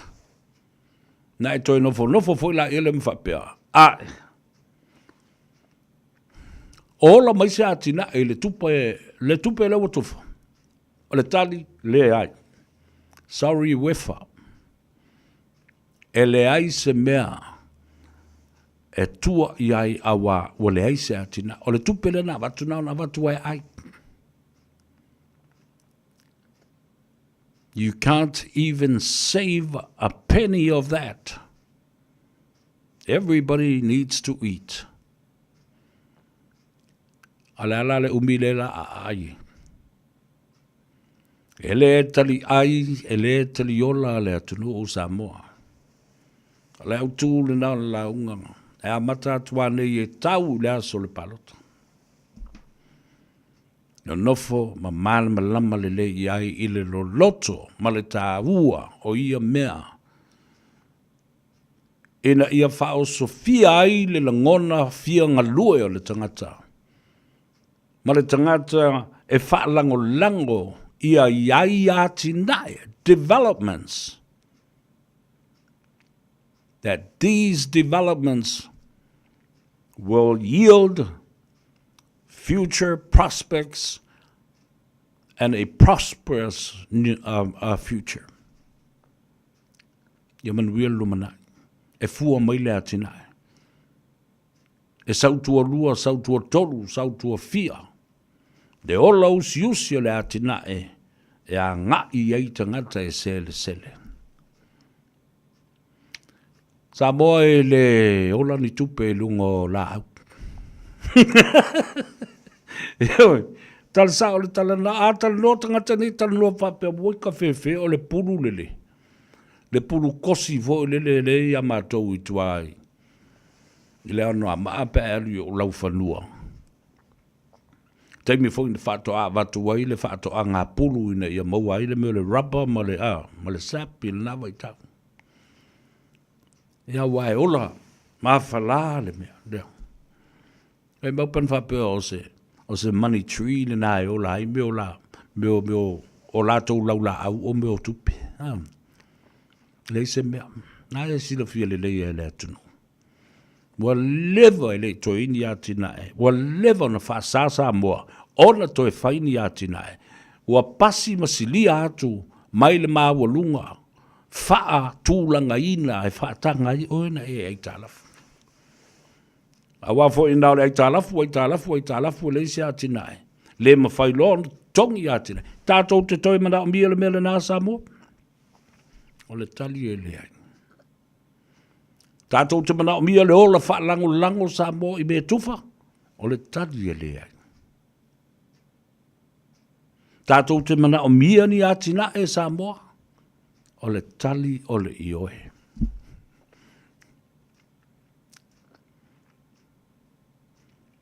Ki lo le mo le kokola e mai il kangaka.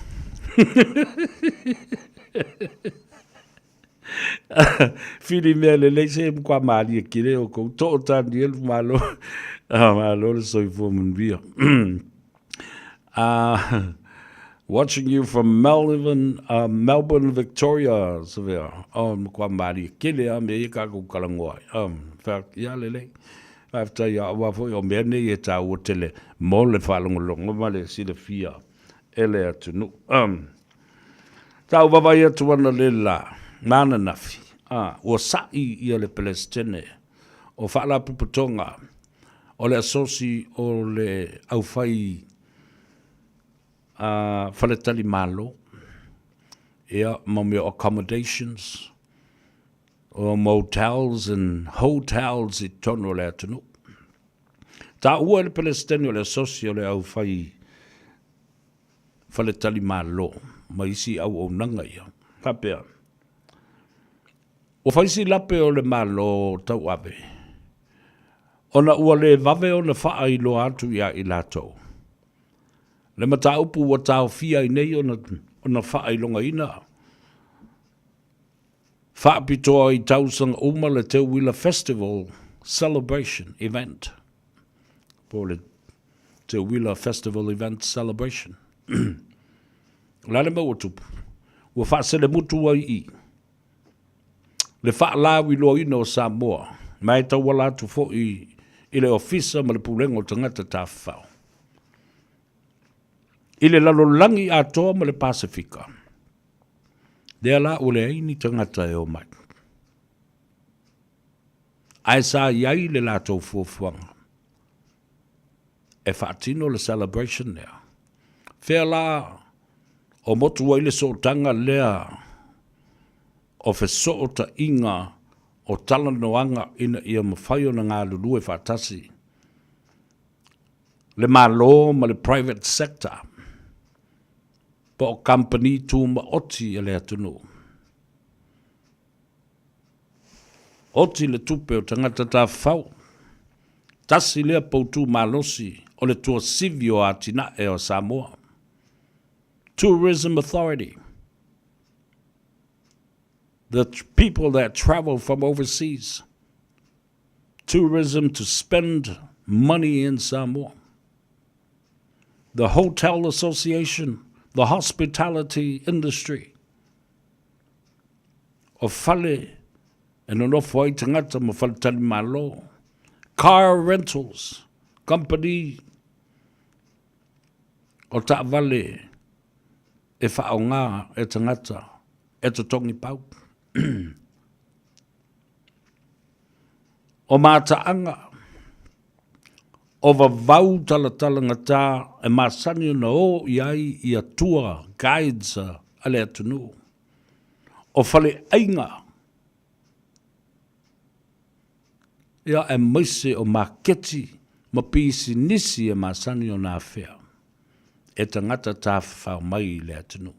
Whamata ua le pa ela te isi de wa ai. Ale malo tausi le mea lea. Peanga I lava I le whaatino ino le whainga palota lau tele le atunu. Ai te tau fo I ona iei pēr se komiti. Awa, a te sila iei. E fia se fulu miliona o lea lo whaalu le whaata moenga ma le whaata uteinga. O le palota lea a le atunu o lo loma nei. A le ale me toi recover mai ai. Amen le whapaleni ai. Whaatu ai foi. Lea la ua sa ia I latou sa tele na moa latou tupe, au tupe fo iei, e whaso sonia I atina e le malo.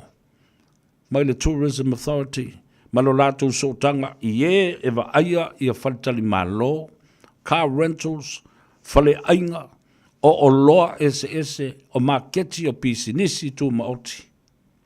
Fale tavale. Ia. Nau na momoli atu whapena wau te lo, lai mata, mabala, whaalongolongo mai. Ta pe ua loke mai fo ereri I lele mea. Ai, e tā ua tele. E tā ua tele. Ne lala tātou o le whainga palonta. E o ti whasa sa o api sinisi. E whai ale whainga palonta ala e o fo I stangata o man whai palonta. O e whai le. De ngā ruenga tautua. The hospitality industry le nale. A tau ma tātou mea ai o tātou whale inga. Tātou tā vale rental ma. Yo. O loanga osi e le atunu. Handicrafts. Tā ua tele. I le whaafonga mai e le atunu. Ia vaenga a tonu.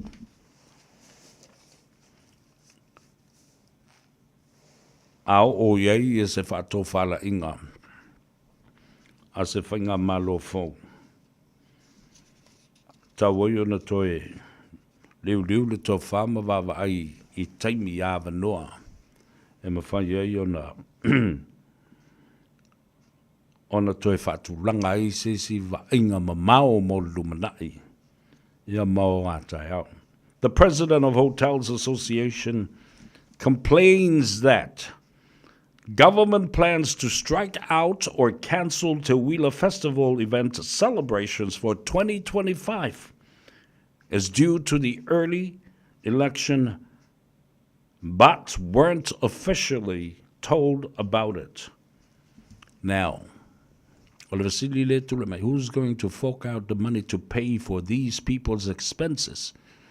O ai la, le matanga luenga le malo, o le au mai te tongi a tupe ua le maua, pe te tongi foi, au nanga ua whaatino, ai le aini te ngata e whaia I aine I mea.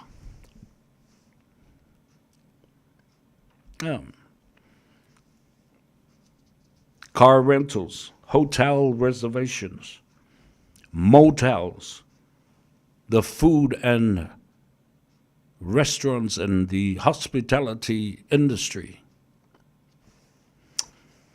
Lost revenue. Tupele maua. Molea. Mole te mau a inga whaloto I whale o le atunu. Talusi ia, ai pe ona whafonga mai tasi le, whawhita auli o lo whenga I nei ma le tātou atunu. Ua mesele komisino o whainga pālota, malona au waa. Mana o mia ni tangata whainga aluenga, se tasi le afe, 5 se lau. Polisili atu fo. Mana o mia ni ave taavale, se balu se fulu montu polo se lau fo.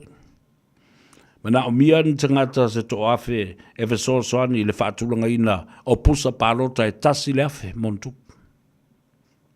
Mana o mia, le 5 se lau o tangata e malama I le system male, digital system that is used to count the votes and on ofo I computer ma laptop se 5 se lau. O ka le tele le tupe lai whaalue. La fo mana o mia ai I tātou ie o atu. So ngā luenga I eini to mai. E whesoa ni ai.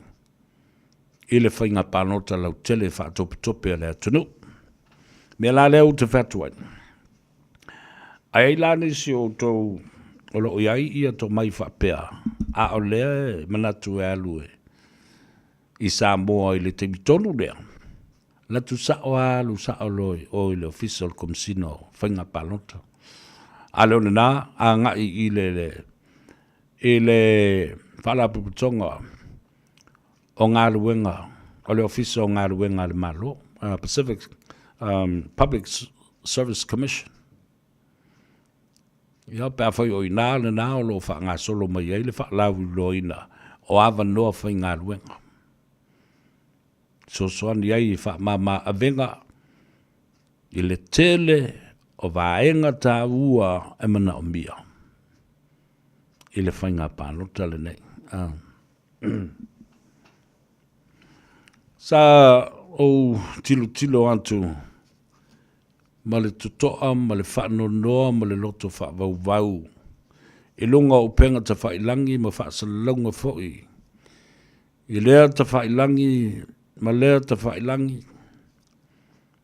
O le tio, o walesi whaasalalau, o ala ata o televise, o imeli, the social media, o le talanoanga tangata. O le ale au tū, o mawhauwhaunga ma talanoanga tangata. E sili atu o na tō tele i lātou, ma le atunu, o talanoa iai, ma vava ai ai, ma whaitau i lātou tustusinga, ma whaalongolongo i o lātou manatu. Ma o lātou whina ngalo, whaadia ai le whaanoa no tele. Le loto whaavau ma le le tali tonu, i le whaafua sei o le wala aua le atua, i le sunga le papali tele. Tā vita, panoa moala. Aisea, tele me le leina whaatino, maatangi ai le tautua le lei, ma le tomai, ma le ata mai, ma anga waa. O le nei te mali i malona nganga wha maoni. E whai le mea te tau, ma ono mea, i lalo le tula whono, ma whainga wha vai. Ale matanga aluenga sa sili o na telelo na teimi e aluai. Na sa sili o na telelo na alofa sa wha ali ai. O lona o na sai ma le lava pale ina ia pui pui ai a seta ma tupe. Ale au whaisa o whanga le atunu. Ao lea ua wha manawa e le atua ana ngā ruenga. One of Samoa's finest economists ever produced in this country.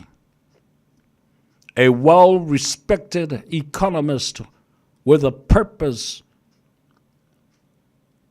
and a future in mind. Wale se senga me o tangata so tusi ma tangata ilo na whaelunga. I mea tau tamau ainga ma le posi ina o tamau ainga.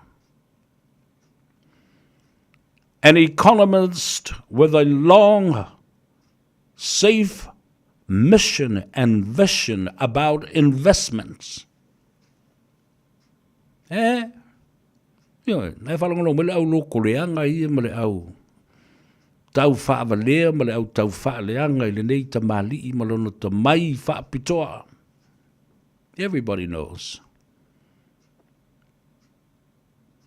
And they publicly embarrassed him in front of the world. But what? He stood his grounds. Tu mati.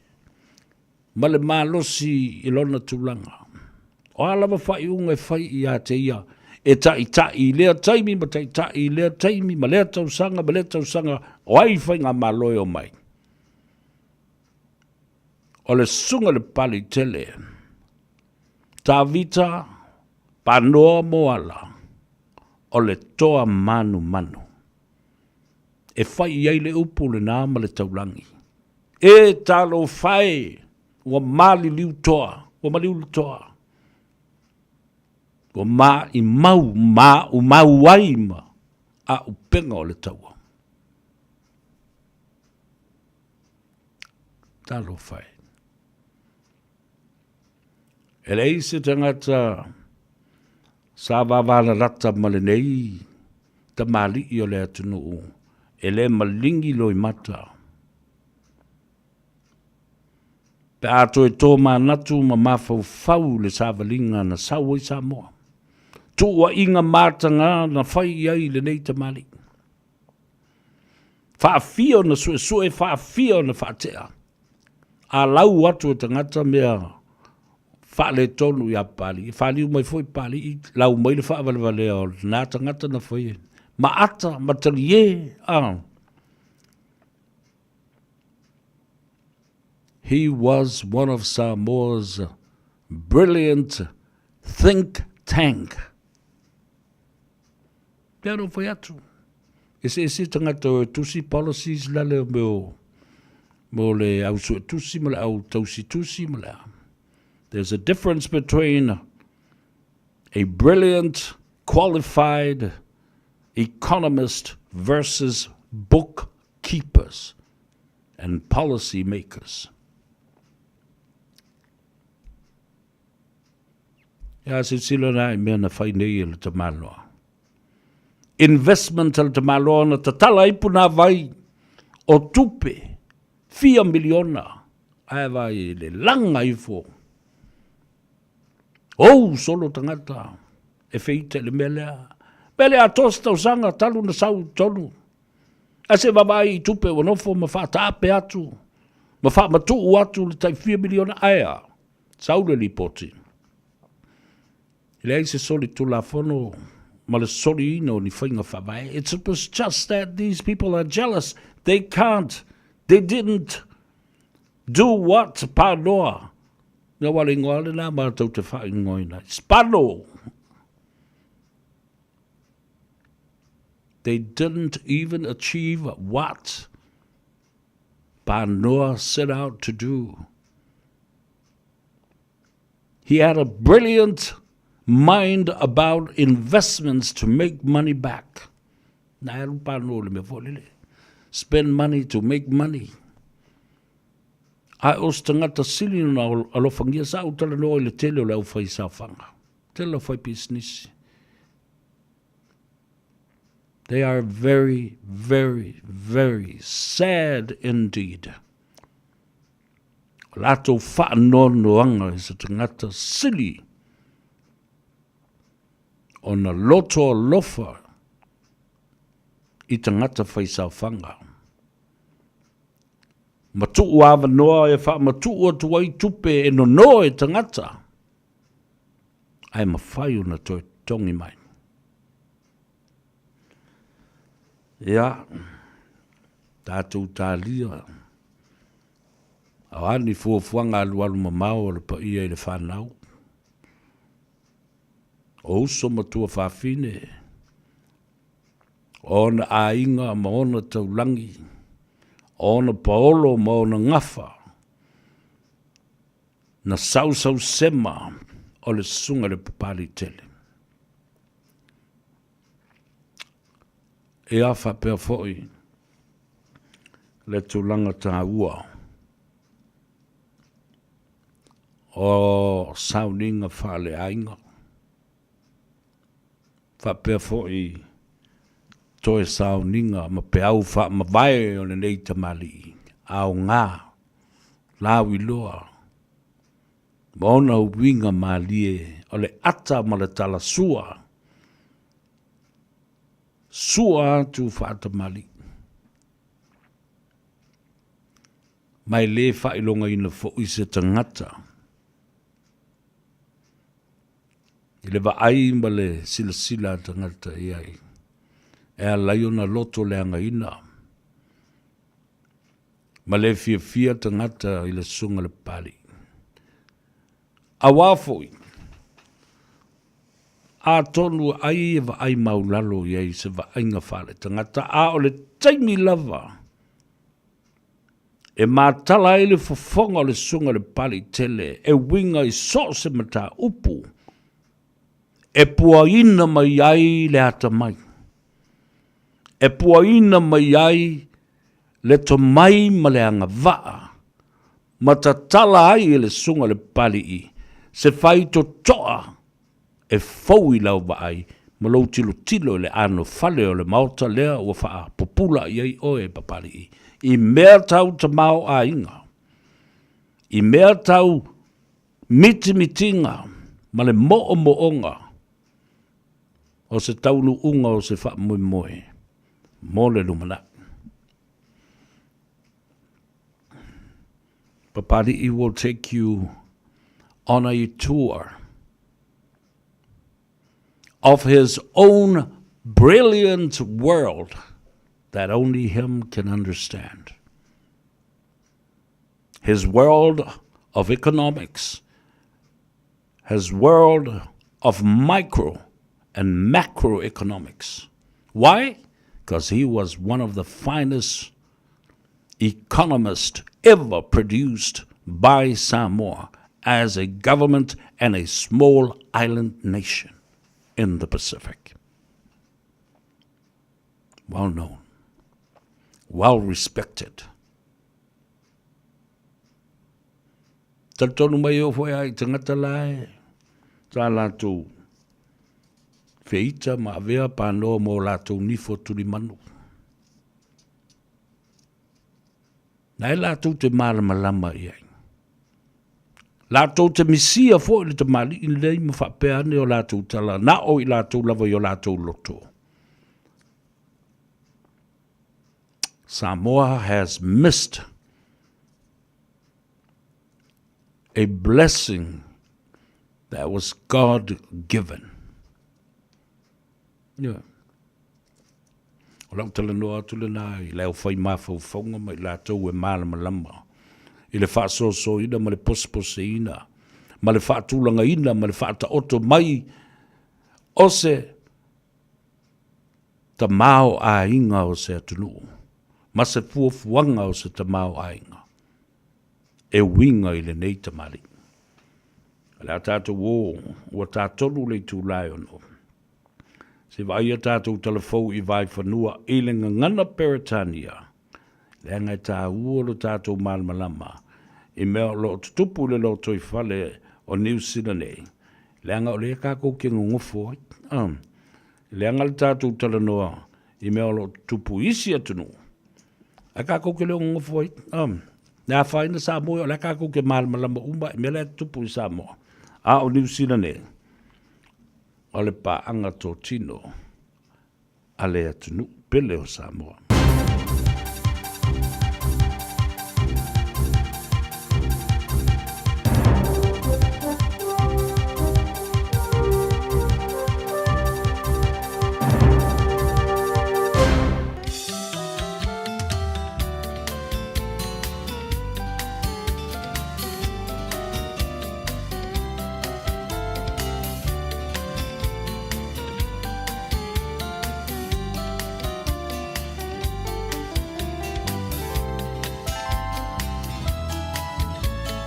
In this update, high winds are creating an added risk of falling trees as the Nelson-Tasman region gets yet another soaking. Residents who evacuated earlier this month are being asked to do so again as flooding, rising rivers and slips close multiple highways. Nelson's been cut off from the west coast and a state of emergency remains in place. Tasman Mayor Tim King says the ground is so saturated, trees are unable to hold on, causing slips and landslides. The most acute issue, though, is trees falling, and particularly if people are on the road. The strong advice is, please, if you don't need to, please do not go on the roads. Aucklanders are being urged to drive to the conditions this evening with heavy downpours expected. Auckland Emergency Management General Manager Adam Magg says the heaviest rain will be between 6 and 8 o'clock tonight, coinciding with rush hour and high tide. Being the school holidays as well, we want Aucklanders to plan their journey around the weather and just allow a little bit of extra time. And obviously, if there is surface water, we don't want public driving through that water. State Highway 1 is closed in both directions at Northland's Mangamuka Gorge. NZTA says slips have shut the road south of Kaitaia until further notice. More than 36,000 hospital nurses, midwives and healthcare assistants will strike due to short staffing concerns. Data from the Nurses Organisation finds hospitals were understaffed across 16 districts, stretching back to January last year. Nurses Organisation Chief Executive Paul Galter says the government's showing the budget is more important than patients. Our nurses don't accept that. They are concerned to ensure the health system is resourced sufficiently to provide levels of staffing that are necessary to ensure our patients receive the care they deserve.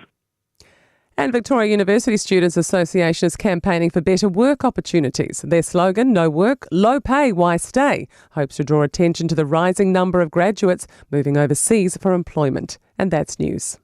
To sport, Inamoni Narawa has got a chance to play his third rugby test for New Zealand. Injury has ruled Caleb Clark out of the France series. Narawa replaces him on the right wing for tomorrow's second test in Wellington. The All Blacks are set to battle wet conditions in the capital, as well as the French stand-in skipper Adi Xavier is used to in his hometown in winter. I think it's forecasted to be windy and rainy. No surprises, but something that we've prepared for, and we know what we need to do if it is these conditions.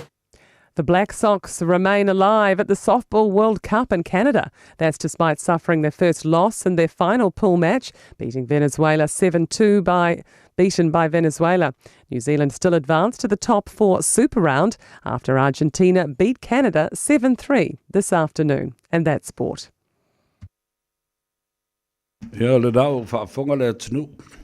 E a tātou talanda I vai whanua. E le ngangana peritani o tō whaafonga la ia. State Highway 1 is now closed. Alert for emergency services. Le telo flooding. Ia ma la awolo pa u. E le anga iatu I le lo le Northern Highway. State Highway 1 is closed. Surface water. O nane le o valo ia. O le tu lao le ono le wa matai ti mua nei. Se ia pa ia le tu lai valu fa solo tua le po nane. Ia ma ua la pata ai ia le to telo lau avata vale. Fai mani lo sa. Langa le o tele na toa. Mea ta o le surface water. I lunga o le I o le ala tele. Ia, fa mule. There is more rain predicted and more flooding heading down to the South Island. And maiset fo I tātou I lunga I aukilani nei. O le whaiunga o le vai asole nei, ma le amatanga o le vasa fau, e sili atu le tasi le afe lua se lau a lii ma tama I tasi, ma tama I tausi ma I pasi po tausi soifua. O le asava vali, ma whai le lātou solo te te le awala. O le lei o lātou tutongi. Le anga tutongi, o le au tausi soifua. Ala au ngi la, industrial action le la au nei whai le vai aso lea. O le ono winga, o li I matama I tausi soifua mai miro moa, au ki lani, Waitakere, North Shore. O la whawhene ina whai. E tau na sila tuto o iei le malo I se au wala fo ai le mele. Tasi le afe, lua se lau, le au tausi soifua, o le la sawa vali le awala. O lona winga, e ta tau, o na o atu se aso le vai aso lea. Ia po se teimi foi o le whai unga le vai aso ne, that cabinet or parliament to meet in urgency. E so e se vai fufo. A alula lea so atoa, o lea e whewhewa I solo o malato lau papa ia le tasi le afe lua se lau lea. A o aila o whaia tau mawha. O aiolo o whaia ia fusinga. O aiolo o whaia tui. O aiolo o ane wha inu ia whala au. Ai la tau nei o lo o ta o oto. I maota ngase ese lea I lunga nei. E lea na o lunga nei la I au kilani. Whapena I Wellington, whapena I Kalaestete, Gisborne. Fale mai vaenga ese umalawa o lea tunu. O tō whaafonga. Wa ese ale mea lea o iei ia le seininga malo lea tō tolu lea le tafutolu lea. The national-led coalition with ACT New Zealand and New Zealand First with Winston Peters. E leo toi mau le whainga palota. Ta ngā I masilasila. Se tasi o vaenga lena li potia nei. I wha maunga ale immigration, ma le matanga aluenga o wha maunga o whainu mero tangata o mai mau ese atu ma le atino, wa sili atu o na toa tele I lātou e whaau o mai University New Zealand nei. Watu ua New Zealand. Now New Zealand is getting into the problem and in trouble with brain dead. Nā lewing o talana, masani o whaonga le talana ia Samoa. Leo e se mai o Samoa. Ma o mai isi atu nuu. ona ua le lava lea. Ua le nonofo tangata. E ai o lātou to mai whaapitoa. Ona ua le aini awa no whai ngāluenga. E nonofo su e ngāluenga ma ngālue ma tautua. I to tonu o le atunu o le tangata lava ia. La tātou e tāle pese le wha me i eilau ka awale lungo le awala. Ma wha manatu ai i a te oe. Whai maria lau sa. Wa toa le sua vai fo i le lungo o sea o le sea o le whai nei loa ma mau atu. I le malosi o mo li fo le headlights. Ai le loa. E te luatua ai te ua mangoto i lau ta awale na. Pisi i lunga male vai. Susua toi male stangata lele o vili e lunga lang kioaka. La kulopo loka mai oe. Ia saulo I fafo. Kola oe ai whaingi lua fusuanga. Courtesy is needed on the road right now. Drive to the conditions and also drive at a safe distance and speed. So is it? Yeah, the family. So is it? What do you want? Huh? Family. Yeah, man. Hey, get it better down. Let us see me go in the night. Yeah. O fai pula inga mea. O le koia yo se ano pumo. Le koi fai a o pulo e o family ai do macaco.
lost in the world, I'm blessed and found.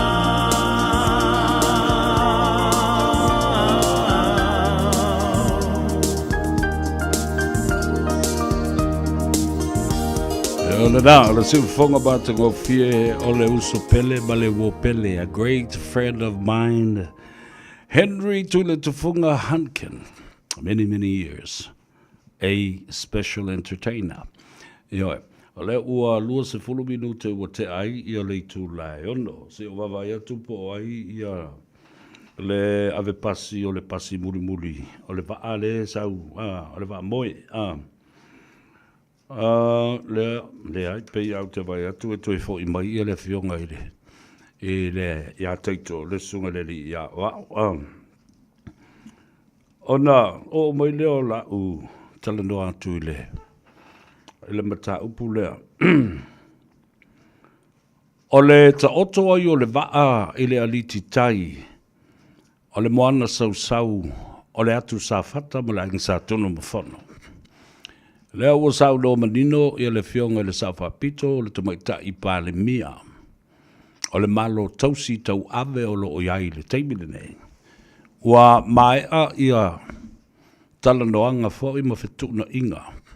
I le vao le malo New Zealand, le lātou fita o le ngatai fale po le Navy. Ia whapena fo i ma le malo Samoa. Fatasi ai ma le pulenga mamalu o le itu malo sa tunu mawhono ai maisenu uma ia le atu sa fata le na fia nei. Ina ua ngoto ai ia le vaa o le mana wanui. Lea lai maua. Mana tua i le amatanga lava. Na mamua a ngai ia le pulega. Ali i mawhai pule. O le atu sa fata ma sa tunu mawhono le ang manos. E tilo i se awala. E va ai e faa tūlanga mai le mea tau o se tau i tau tupe po le compensation o le whaaleanga ina o le ngatai whale o lau whanua ma ele ma le tau fia o le matai ai ale atunu u mai le moana. Sa tua iai le tele o ainga. Le tau mafa o fingota o ia maisi mea uma whapena i le ngatai whale. Lea la ua tasi moe ma le saunoanga le fionga le tumaitai. There now have been an agreement on negotiations between New Zealand and Samoa and the District of Safata. Manawanui will continue to lie at Safata's seabed for now. O le ata oto i pele wa ai nā. O le mea tāua. O ave ese o mamai sua o mea tau, o utu tau, o isi vaenga umasai tonu le vaa. Lea ua umona ave ese o mamai, ai o le a whau au pēa. O na mata tuina ni suinga, ma le tūlanga e ono al ya e mai, e wha leanga ina ai le ngatai whale, ma le si o manga. O ia no whanga e maise le tala whātai o lo ta oto ai nei le waa le nā. Whamata o le umi ona ta oto le waa i nā, e ono iai nisi whawhita uli e tū lai mai ai. E ai nisi vaenga po ni kasa po ni mea whapena e ono whaaleanga i nā i le ngatai whale. Ia mara si o manga fo i o i lato umolo soifua maola ai. O tangata o le tumalo.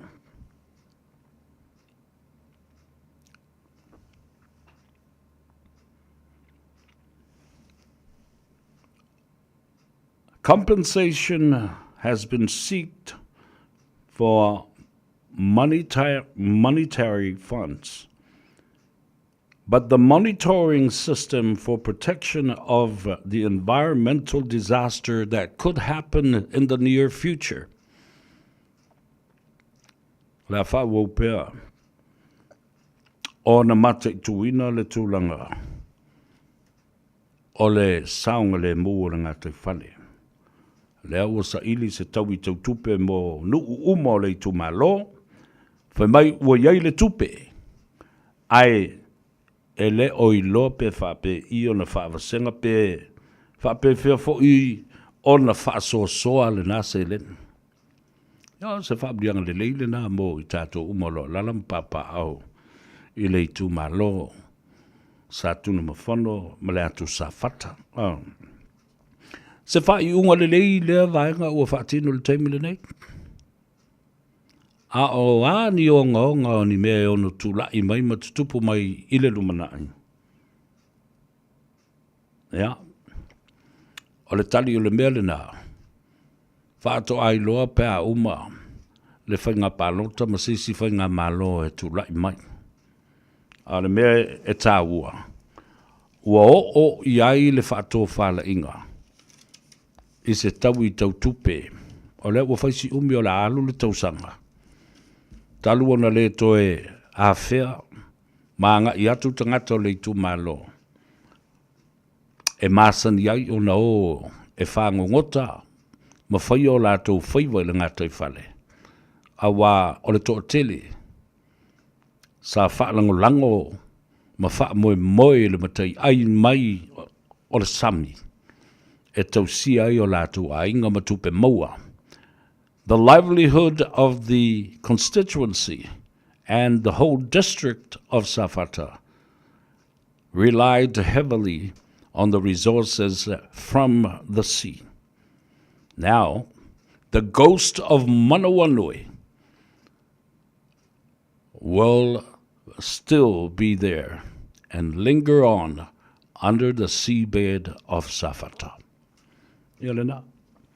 Le mea le nā o le uo ne ia yo le a whaata oto ai pēa whape nā le itu o le waa o le Manawanui I ngā tai whane ma le aliti tai o le ainga sa tunu mawhono ma le atu sa whata. Wawai atu ana le la, ia, wa tutu lai mai ia da inga whatu tua I le tua sa mo utas. E lungo le wafu e muri whanua. Ia ma o sauni e tu wa atu mo le motu tele I sa la whai. Ia la mo le tala nei le fiafi o tau nuu malmanuia fi loa I fo I ma le fifia ma o tātou ainga. O woma e masani. Ai maise le tu malo fa sa le anga mua mua. Ia la fo I wa au fafanga mai le tele o I tu malo e lua se fulu. O le motu tele I sa la whai a pule ono. I le taunu uatu o le whai ngā malanga. Ia mana tua fo E mana tua I lo loto o le tāpenanga. A o sau niuni atu mo le whai ngā pālota o le masino a perila. I le tausanga e lua afe lua se fulu mo le tasi. Wa lava vesinga na tula I mai le nawa I tau. Ia malamanatu lava fo I o tula epa malana fo I vaenga whaapufai. O le lato malo si anga e whaalango lango I le umi o tau sanga sa se ei mai ai le tofi wha se fulu tau sanga. Ele I to iai lava seisi vaenga po seisi tūlanga e whaapopole I na ai le toi ina. Ua mawaa. Ma ua umi tau sanga o lana nofo inga ma le paia inga. Na mau tutu ai lo na taufi. E le se ia. Mai le mawhai o na whaoa. Le tūlanga o le whaatu mawina peo lana whainga malo. O le hero pipi. Ai tasi le tala e ta tangi pe yo talinga ma le toa tele o le whaafonga anga le tunu. Na ua whaatala no ina le sunga lauri ala mari toa. E winga I le tāpenanga ma le sauni uninga. Whai mai le sauni anga ina upa u le sunga le lauri ala mari toa. Na ua tea plote wafosi Schmidt. Ma tau te le, mai o te le tā pena ina fo I se mea whaia ina mo Samoa. O toi mana tua I lava tala nā ma upua. a le sunga lauli al mare toa. Ia, tātou tālia lupe o maunu. Ele se sene nā, muanga ngana na tala noa i le tamaloa. Ele i se se lava. Lela, o le tā milusanga lona lua lea ua tātou o mai iai. We are here now, just like 4 years ago. And we shall see and wait what will be the outcome of it. Wa mana yo fo lea. O le tāpenanga, ma le sauni uninga, whāto a whailo ai ma fufola le whala le whangatia i le aso atai au. Ai olo o tala no atu le sunga lauli, olo o manu pea i le tausingo le tula whano. A wao le aso atai au, whāto a ta tala alo i ai loa, le whailo o le manu lauti. Ma ua whapena fo i o na tau si ai le tula whono. Whaato a ta tala aloa i ai loa le taimi mō le whaato sina. Tomorrow will be the official date to open the campaign period. Legally. A le rwa lewa umana whai anawa tau o istangata ma isi vaenga whai. So we shall wait and see. Le vo ina sa no le fionga le komisina o whainga palota. O le mele o le ave lesi o le isi sui tau vai le whamsinonga. O le mele nai whai e vaenga whai.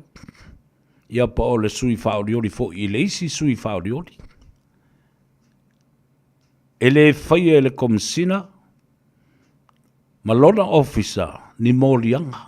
Ai tūla i atu e wha mana malama ma wha manino le tūla whono. Pea whai o lawa ta oto i o se tangi a se sui wha o lioli tau wā. I se isi sui. Ia po o se tangata pālota foi e wha sanga i se isi tangata pālota. Maona anga waa. Pa ua lea anga waa foi. A nafi lena tātou tala noa i nisi o whaafita auri o le whenga i pēa. Ma tangata pālota ia whaatasi e fo i masui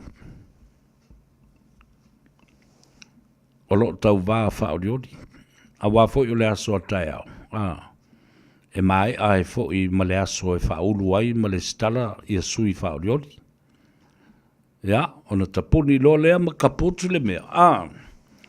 Ona tātou wō lo lea e whaile whiriwhiringa lea tunu. Ia, ma whao ngāla wai a tatau. E whai e ilau whiriwhiringa. O le tā ua fo i lea o le whaatita inga ua whai a fo i le whaatutua i lea tua Samoa ua tas. Lea fo i ua tau murimuri e tuai tu le epa. Malana vaenga whai, ma isi fo i vaenga whai, a wā ele i tupu mua se mea whapea i le tala whaasolopito. O whainga pālota uma le atunu utalu mai o na tuto o tasi le awhai whasalau ono sifulmane lua. Ele se pāti whai ua tutu lai ma tu ua o lātou no whaanga tutu tonu. Malau whanua o lo o wha mautu iai, o lātou ofisa au tu. Ai sava vali lela. It has never happened before in the history of this small island nation of Samoa during a general election. Nobody saw it before and after or at any other time. Only in 2021. Iole nā, e whai lau sāwa vali, i le ala. Sāwa vali la auli, matoi e whaatino fo i le mea. Na o ai, e au mā lū manongi, o le lolo, ma sufi le tō whā. Ai tū malo uma e lua se furu. Te lala wholale nā. Lena tō titi, siampini, ma suipi, ma manu malo uma i lava, sei vanga nā. Ia nai tū malo se lua pe tolu. Nau ese mai le whātuatua i le atua Samoa ma manu malo i le si tū. Ao le isi lua se fulu mon tupu. Lea nau uma lava. Ma manu malo mai e le whātuatua i le atua Samoa tas. Ta ua tele la le whāteita inga na whaia lauli. Tātou te le nofo. Tātou te tū i lunga. Ma tātou wō e soa le pule, ma sa ili mai le pule, ma le tō whā, ma le whautanga. Lea, wā ngai, ma ota, ma lawa, ma malai whaita wina. O malai whono le atunu. O i nā e atoa i aile sailinga tō whā. Ja, alo whamai le tua vai lua tusa su tātou manuia. Tā alu soi fua i lea sua tai au. A wai malolo umatangata. Ai tātou wō fōi. E whaasua le laulau o le swalofi. O le atunu i le tātou polakalambe o le tāno ava e te maua i le sao. Lo whangia i le tua. Ia utu pūpū ina pēr. Le tō whāpa ia mai le langi. Ia tau tau le ainga salavi. Pa ia i ainga matapa au, maua lau tau tō whā. Le whautanga o ia tau tau o whale o polo. Le launga le nā. Tausi ai le vānu nofo o Samoa. Ma lau tau whatu ainga tausi whai pēr. A wā le vāta ngata, ma le vānu nofo o le tātou atunu. Manuia tele te māmtila mātua o le tunu. Manuia fo i tupulanga ma le numanai. Lalo vao o Samoa mō atai au.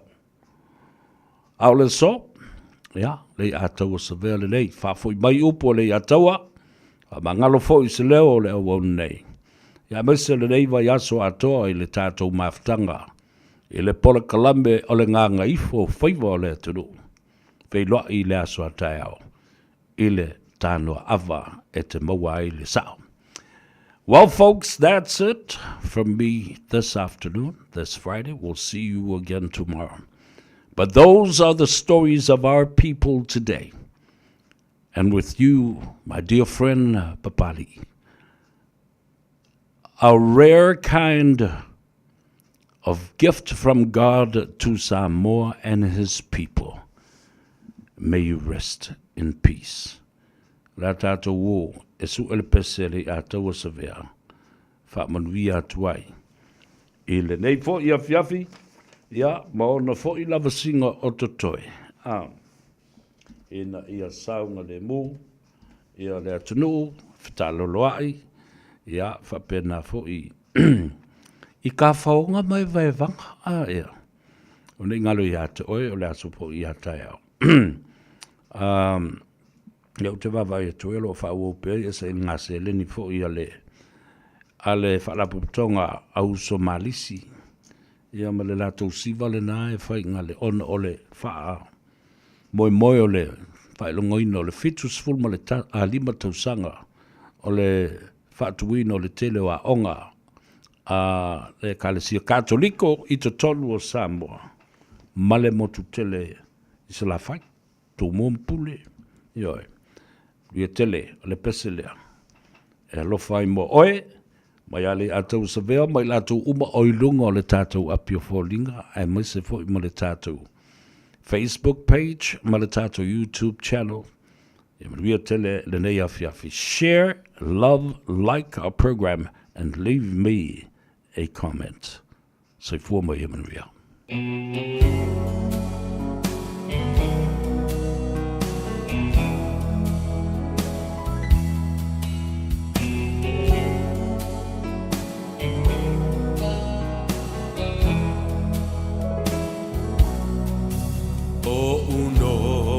Foto atasi ma fau ngai wa sau tua lasi Lelo whae mo oe wa pei o se mai Awele lai se iangi mai Si o leo e ta fia whalongo i ai La upele ea po o fea o e ai Lalulangi pua o male manunu Wa sola le la fa sulu sulu Unai o folingai Wa mo atu Pe ana e la talata mai Se fusia uma e foi mai La upele ea Wasili o e leva ai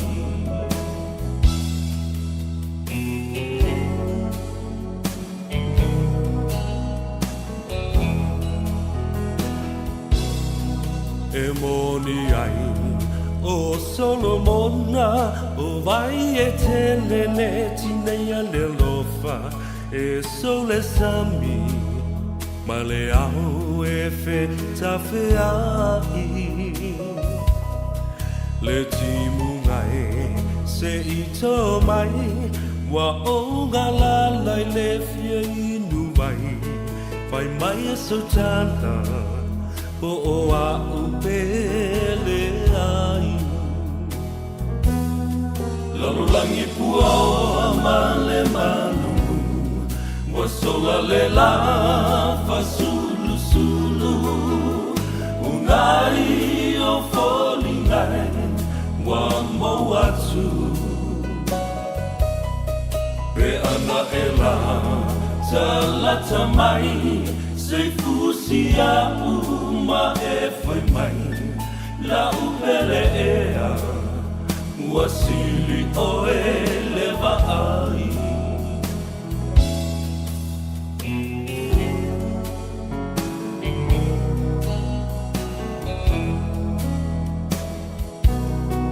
Le masoninga a oe maita Lau pele e ai le whanga luina O te te wina Pea oe isi o ufatu O nā punava o si o tau langa O mea le lei ma mea le anga Ua le sawai so o se tangata The world is cold, the world is gray You turn the sunshine away You will never know an empty heart Till once more you're close to me As close as we can never be I'll be longing to hold you again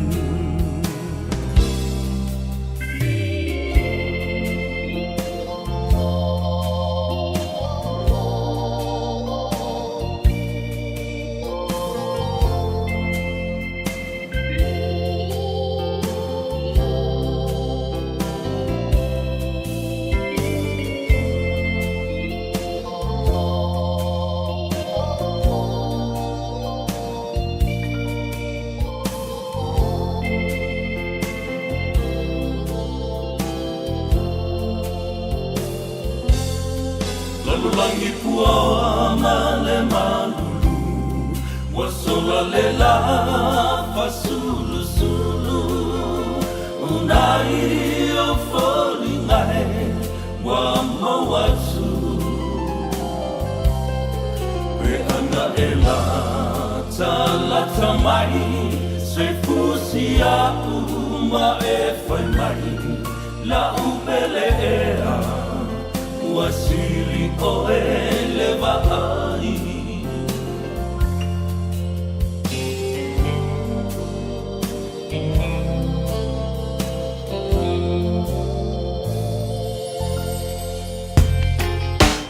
Radio Samoa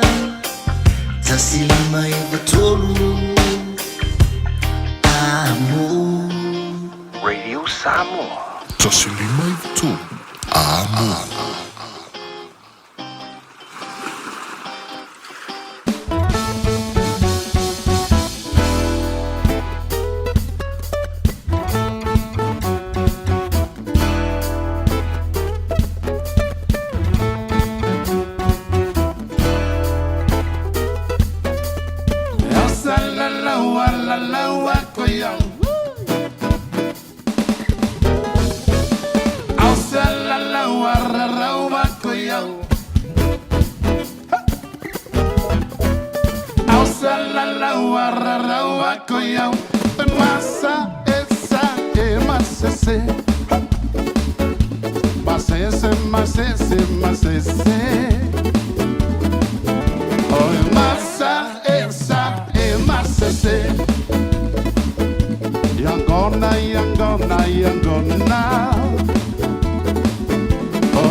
Te alu o te le to e sa